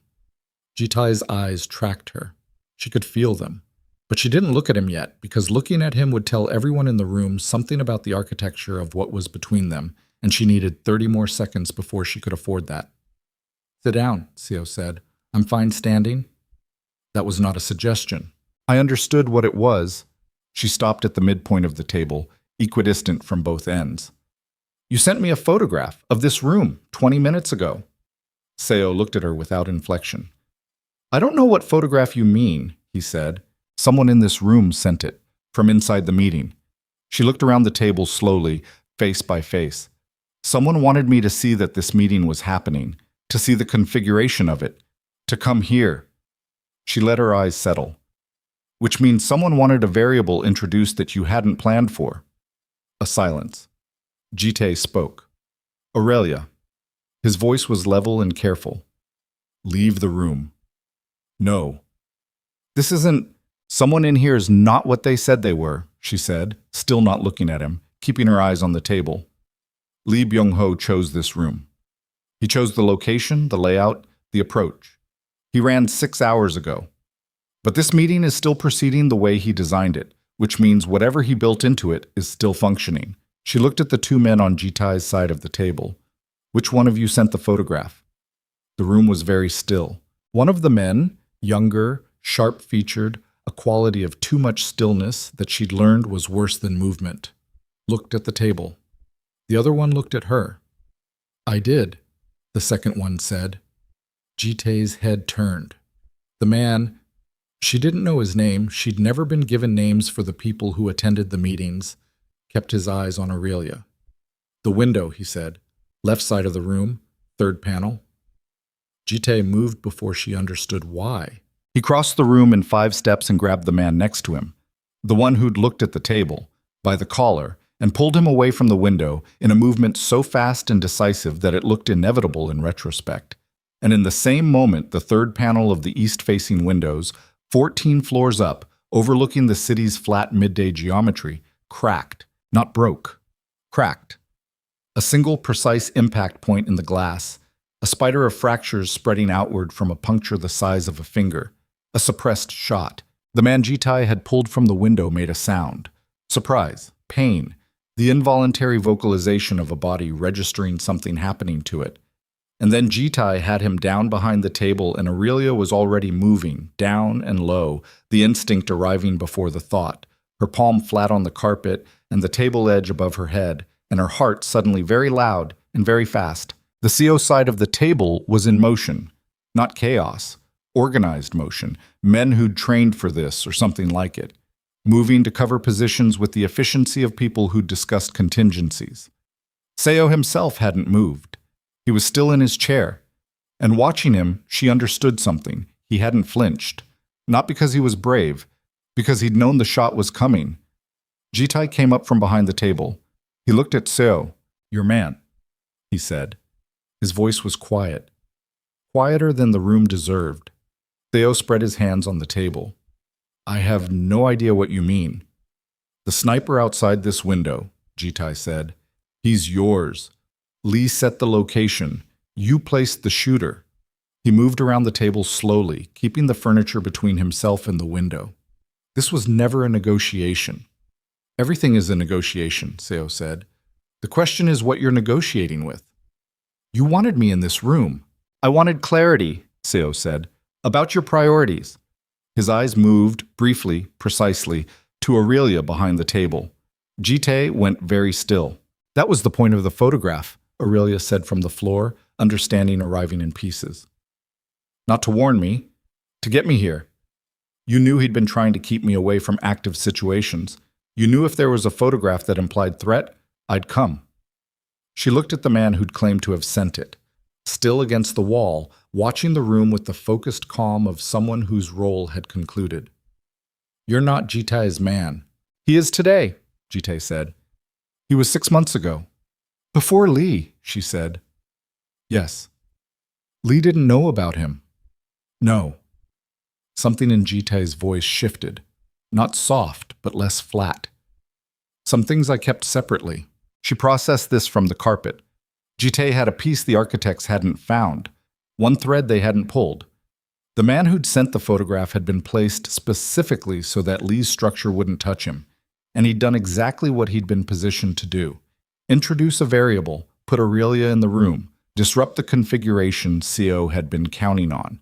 She was the variable. She'd been the variable twice now, in 2 completely different directions, and the difference was in who was pointing her. A sound from the window, the damaged panel shifting, the crack spreading in the heat of the midday sun, the building doing the slow physics of a building under stress. Your shooter fired once, Ji-Tae said to Seo, and hit a man who was already moving because someone told us he'd be firing. He reached the end of the table, now on the same side as Seo, and stopped 2 feet away. He won't fire again. Not into a room where the configuration has changed and he can't confirm targets. That's not how you work. That's not how Lee worked. A pause. You spent 4 months building a structure that assumed I would be emotional and therefore predictable. You were right that I'd be emotional. He looked at Seo without any of the flatness Aurelia had seen in the harder moments. This was something else, direct and plain. You were wrong about what that meant for how I'd move. Seo looked at him. Impressive, Seo said finally. Genuinely. He smoothed the lapel of his jacket. But you still have a hollowed organization. 4 vacancies, structural damage that a successful day-to-day doesn't repair. He tilted his head. What do you plan to do about that? Today or in general? Either. Today, Ji-Tae said, I plan to finish this meeting. He moved to a chair and sat down across from Seo with the ease of someone who had just settled a question and was ready to move to the next one. In general, that's my concern. Seo considered him. The 2 districts, Seo said. No. 1. No. Then we're at an impasse. No, Ji-Tae said. We're at the beginning of a real conversation. The one Lee's plan was designed to prevent by eliminating my ability to think clearly. He put his hands on the table, open. You wanted territory. Lee promised you a route to it. That route failed. Now you have 2 options. Continue pursuing a strategy that already failed today, or talk to me directly about what you actually need and see if there's a version that doesn't require either of us to spend the next year in active conflict. Seo was quiet. You have damage too, Ji-Tae said. The shooter outside this window is burned as an asset. The men Lee was coordinating with from your side are known. You came to this meeting prepared for a result that didn't happen. He held Seo's gaze. We can both lose more than this, or we can talk. Aurelia came up from the floor slowly, joints complaining, carpet burn on her palm. She stood and looked at the cracked window and the city beyond it, and the specific quality of midday light that made everything look more finite than it was. The man who'd been hit was conscious. The shot had caught his shoulder. She could see that now, the dark spread of it on his jacket. Park, who had appeared at the door at some point in the last 2 minutes, was with him, applying pressure with the efficient calm of someone who'd done this before. She looked at Ji-Tae. He was watching Seo, but she saw his eyes move to her. A single, quick survey, checking. She gave him the smallest nod. He looked back at Seo. Talk, Seo said. She waited in the corridor. She sat on the floor with her back against the wall because her legs had made a unilateral decision about what they were willing to support. And she pressed the palm that was carpet burned against her thigh and looked at the opposite wall and breathed with the methodical care of someone managing a body that wanted to do several unproductive things simultaneously. The injured man was being seen to by someone Park had called. Not a hospital, a private physician, the existence of whom told her several things about how Ji-Tae's world operated that she'd already understood but now understood more concretely. The man from the window, the shooter, had not entered the building. Park's people, materializing in the way Park's people seemed to materialize when the situation required it, had managed the exterior. She sat in the corridor and waited. The doors opened at 1:43. Ji-Tae came out first, and she could read the result in the line of his body before he said anything. Not victory, nothing so clean, but the specific quality of settled weight that came from having closed something that had been open too long. He looked at her on the floor, and something moved across his face. Can you stand? He said. Give me a moment, she said. I'm deciding. He crouched down in front of her, suit jacket, still immaculate somehow, which continued to seem physically improbable. He looked at her palm, at the carpet burn, at her face. You shouldn't have come, he said. The man who sent the photograph wasn't going to do it alone. He needed me in the room. I know. That's why I had him send it. She looked at him. He held her gaze. You planned for me to come, she said. I planned for the possibility. He paused. I hoped you wouldn't. I prepared for the case that you would. You used me. I gave you information and trusted you'd use it the way you always do. He said it quietly. I was right. She sat with that, with the multiple layers of it, being used and being trusted, and the fact that those two things in this particular context were not mutually exclusive, that there was a version of it that was manipulative and a version that was something closer to, she didn't have a perfect word for it, faith. The man who got shot, she said. He knew the risk. Is he going to be all right? Yes. A pause. It was his shoulder. He'll have a difficult few weeks. She looked at Ji-Tae. At his face, 2 feet from hers, crouched on the floor of a corporate corridor, outside a room where someone had just tried to kill him. You moved me, she said, away from the window, before the shot. I heard something, he said. Vibration in the glass. You heard it, and you moved the man next to you first. He didn't answer. You moved him before you moved to cover, she said. You prioritized. He was in the line, Ji-Tae said. I was not. You didn't know that when you moved. A silence. No, he said. I didn't. She thought about the sniper's laser on a person in that room. She thought about what Ji-Tae had thrown himself toward and what he'd thrown himself in front of. And she thought about what Seo had said about clarity, about priorities. And she thought that Seo had understood something about Kang Ji-Tae that Ji-Tae had perhaps not finished understanding about himself. Seo got what he came for, she said. Not territory. He knows where your priorities are now. He's seen it. Yes. Does that worry you?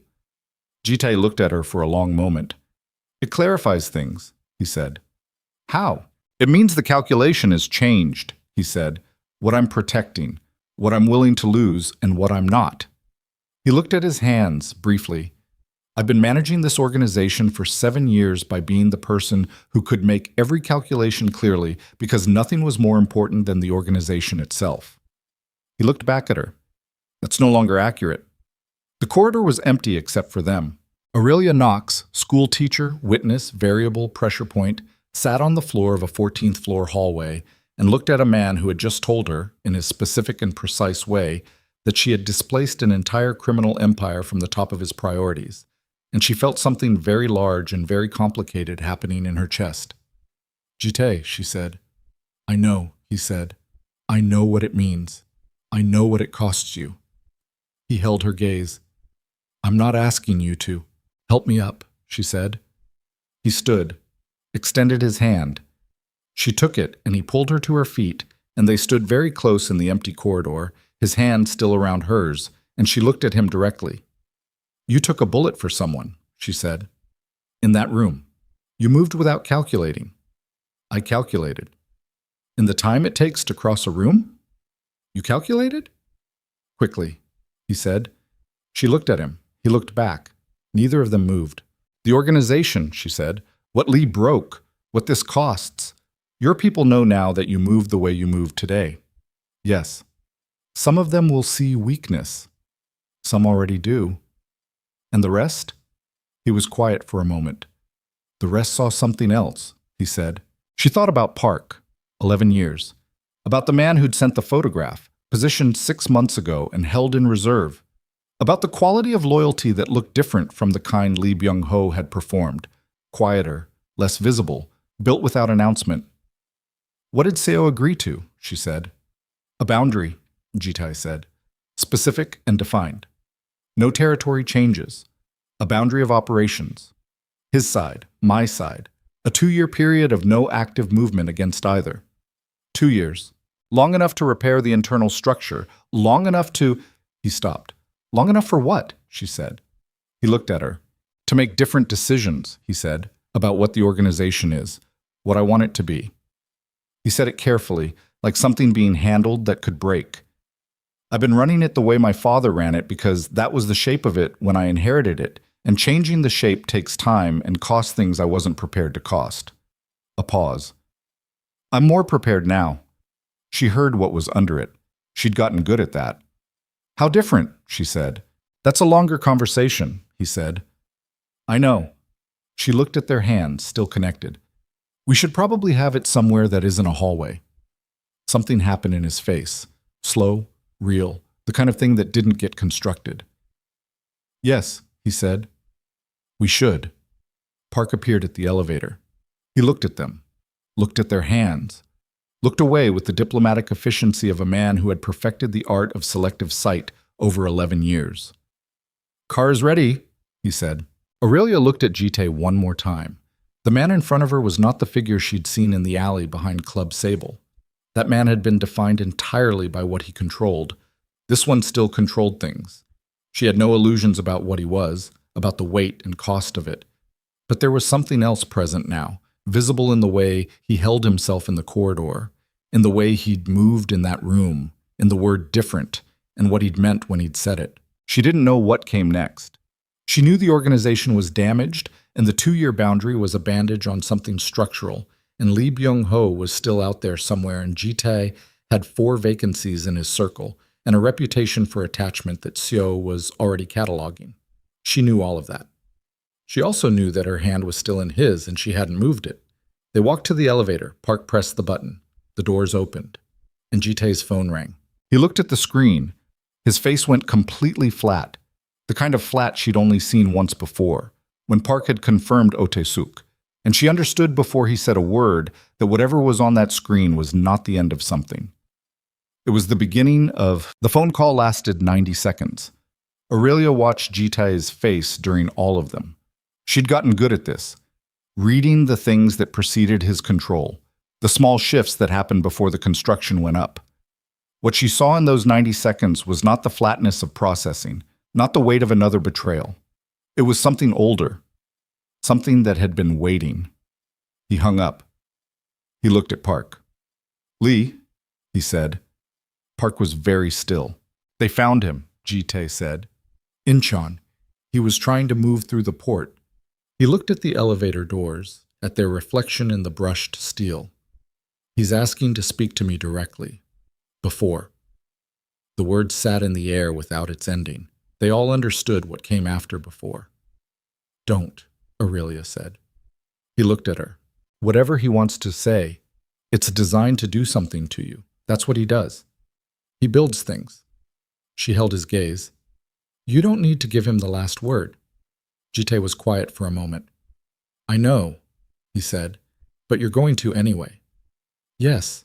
She looked at him, at the set of his jaw and the particular quality of his stillness that she'd learned meant a decision was not a decision anymore. It had already become a fact. "Then I'm coming," she said. "Aurelia, you took a bullet for someone today. You walked into a room Lee built. You have spent months carrying things you didn't choose and handling them the way you thought you had to."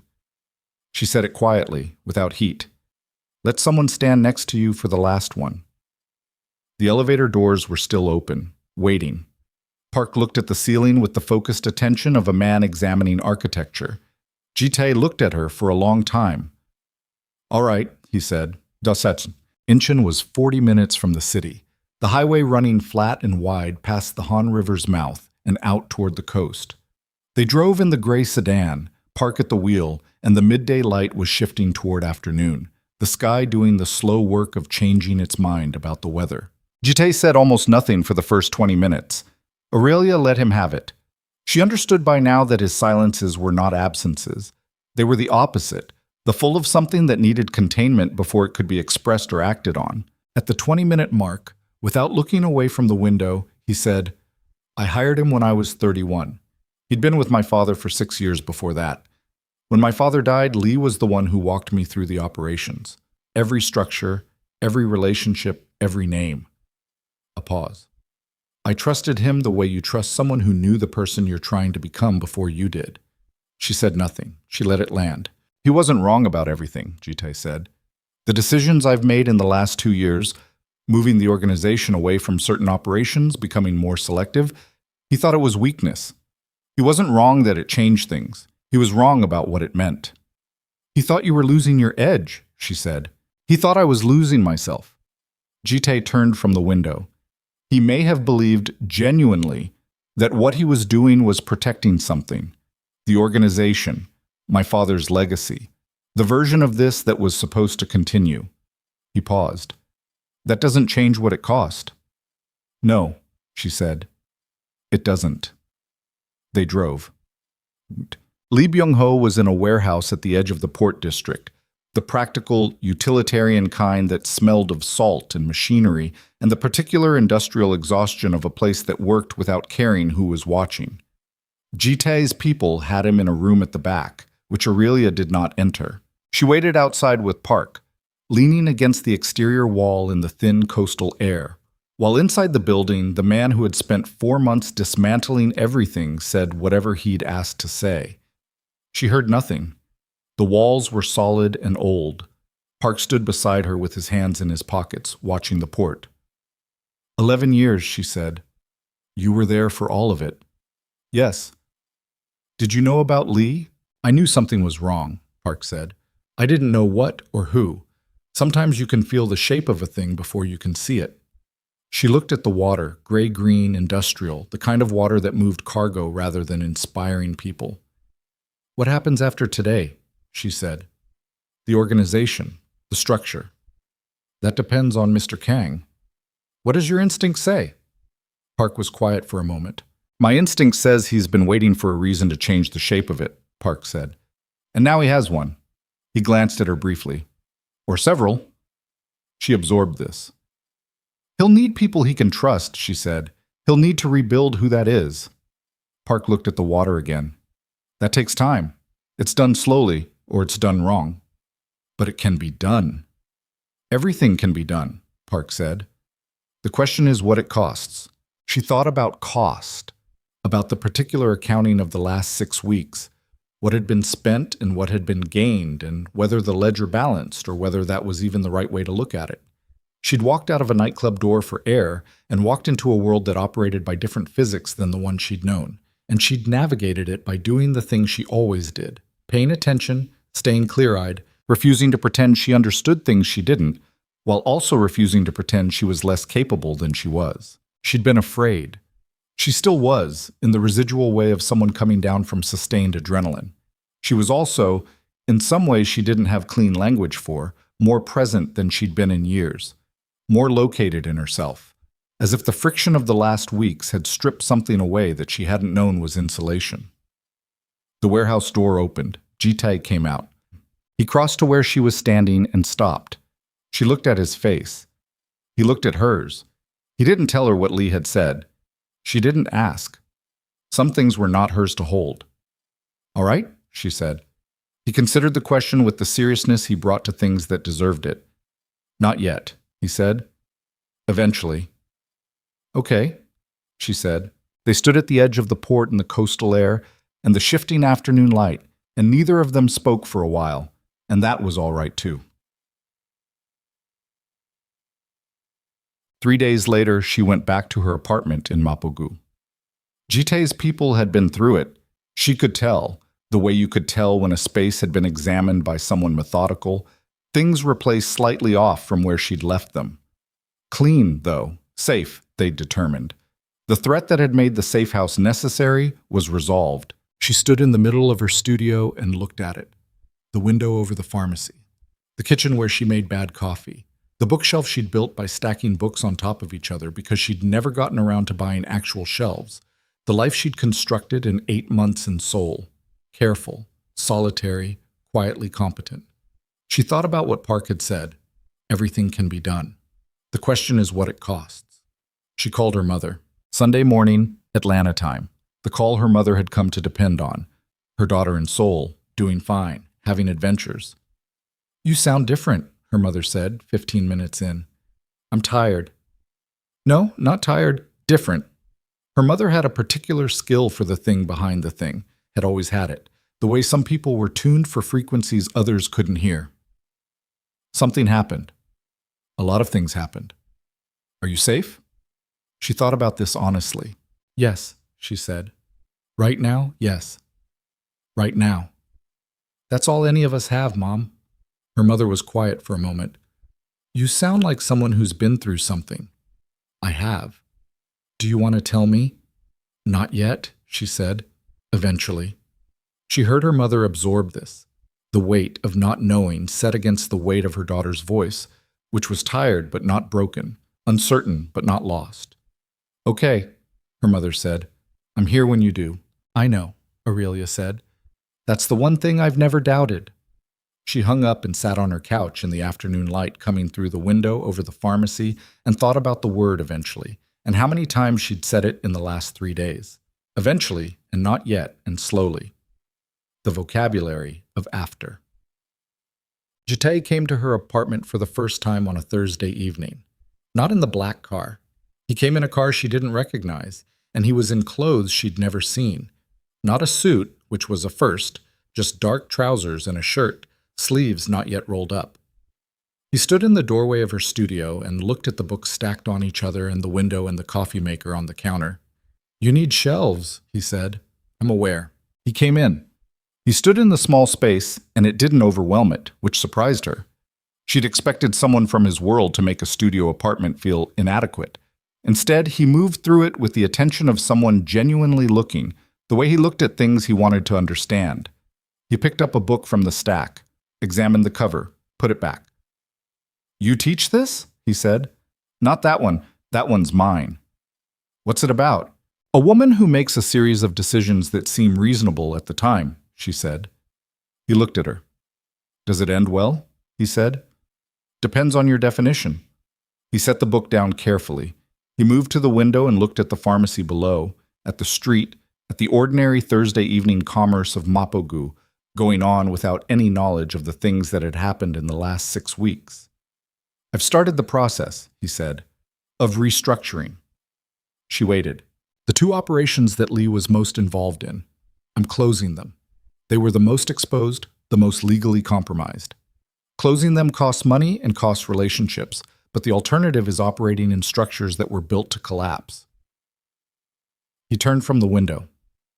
"I'm bringing in people from outside the organization for the senior positions, people with specific skills, finance, legal, logistics, who don't carry the old affiliations."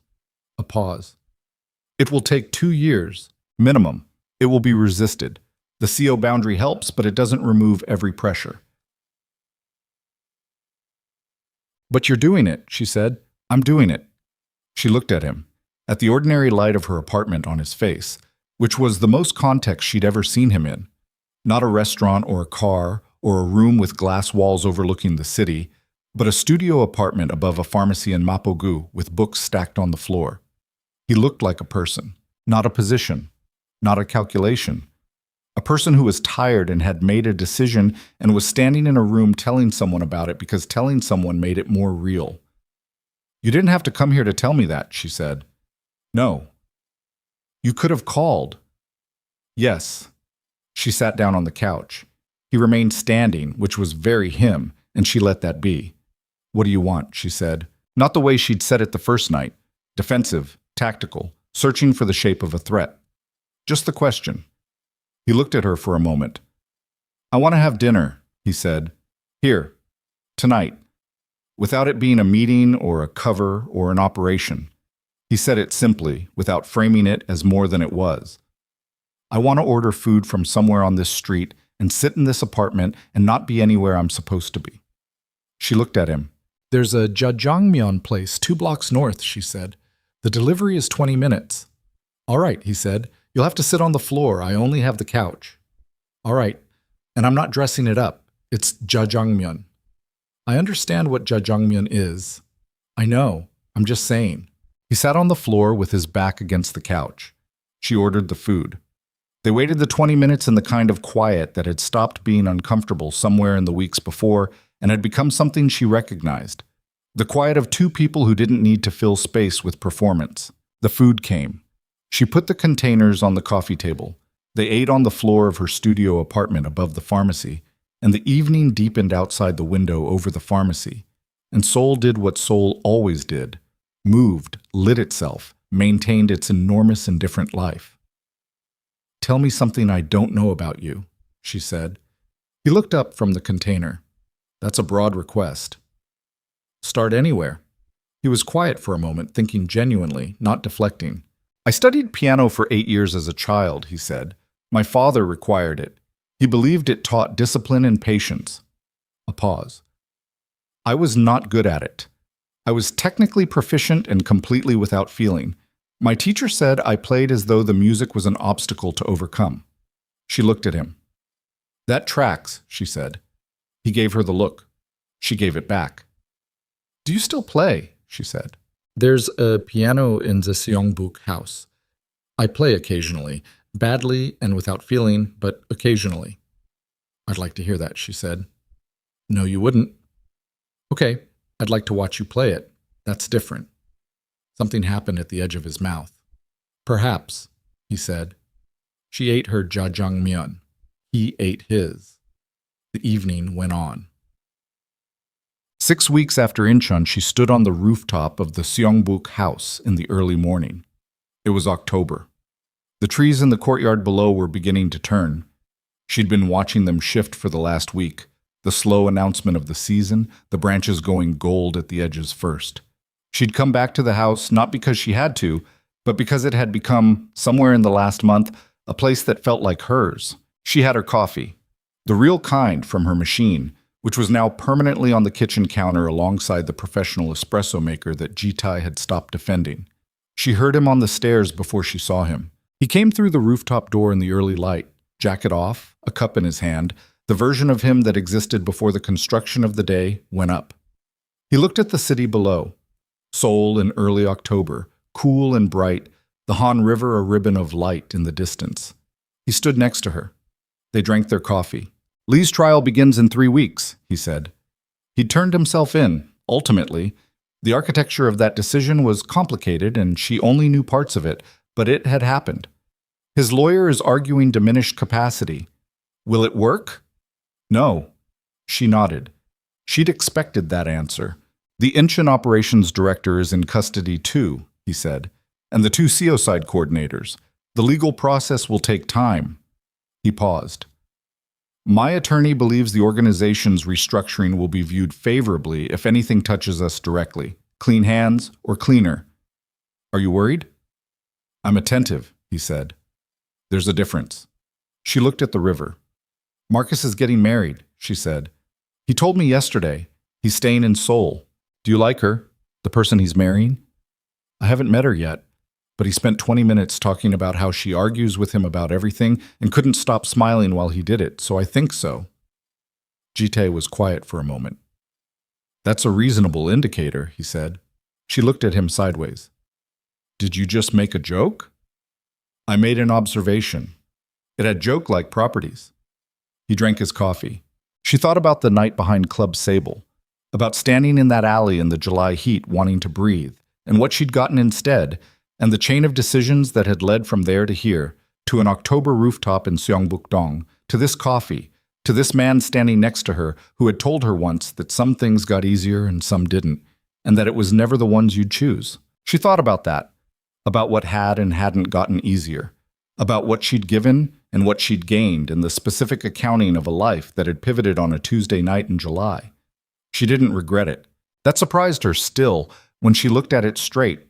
She'd expected to find regret somewhere in the ledger. For the weeks of fear, for the structural disruption of the life she'd been building, for the things she'd seen that couldn't be unseen. She looked for it honestly and found instead something more complicated and less easy to name. Something that had to do with being more fully in her own life than she'd been before. As if the danger and the choices she'd made inside it had pressed her into a more precise shape. She was still scared sometimes. She was still a school teacher from Atlanta in a city that was not her city. Navigating a world that operated by physics, she was still learning.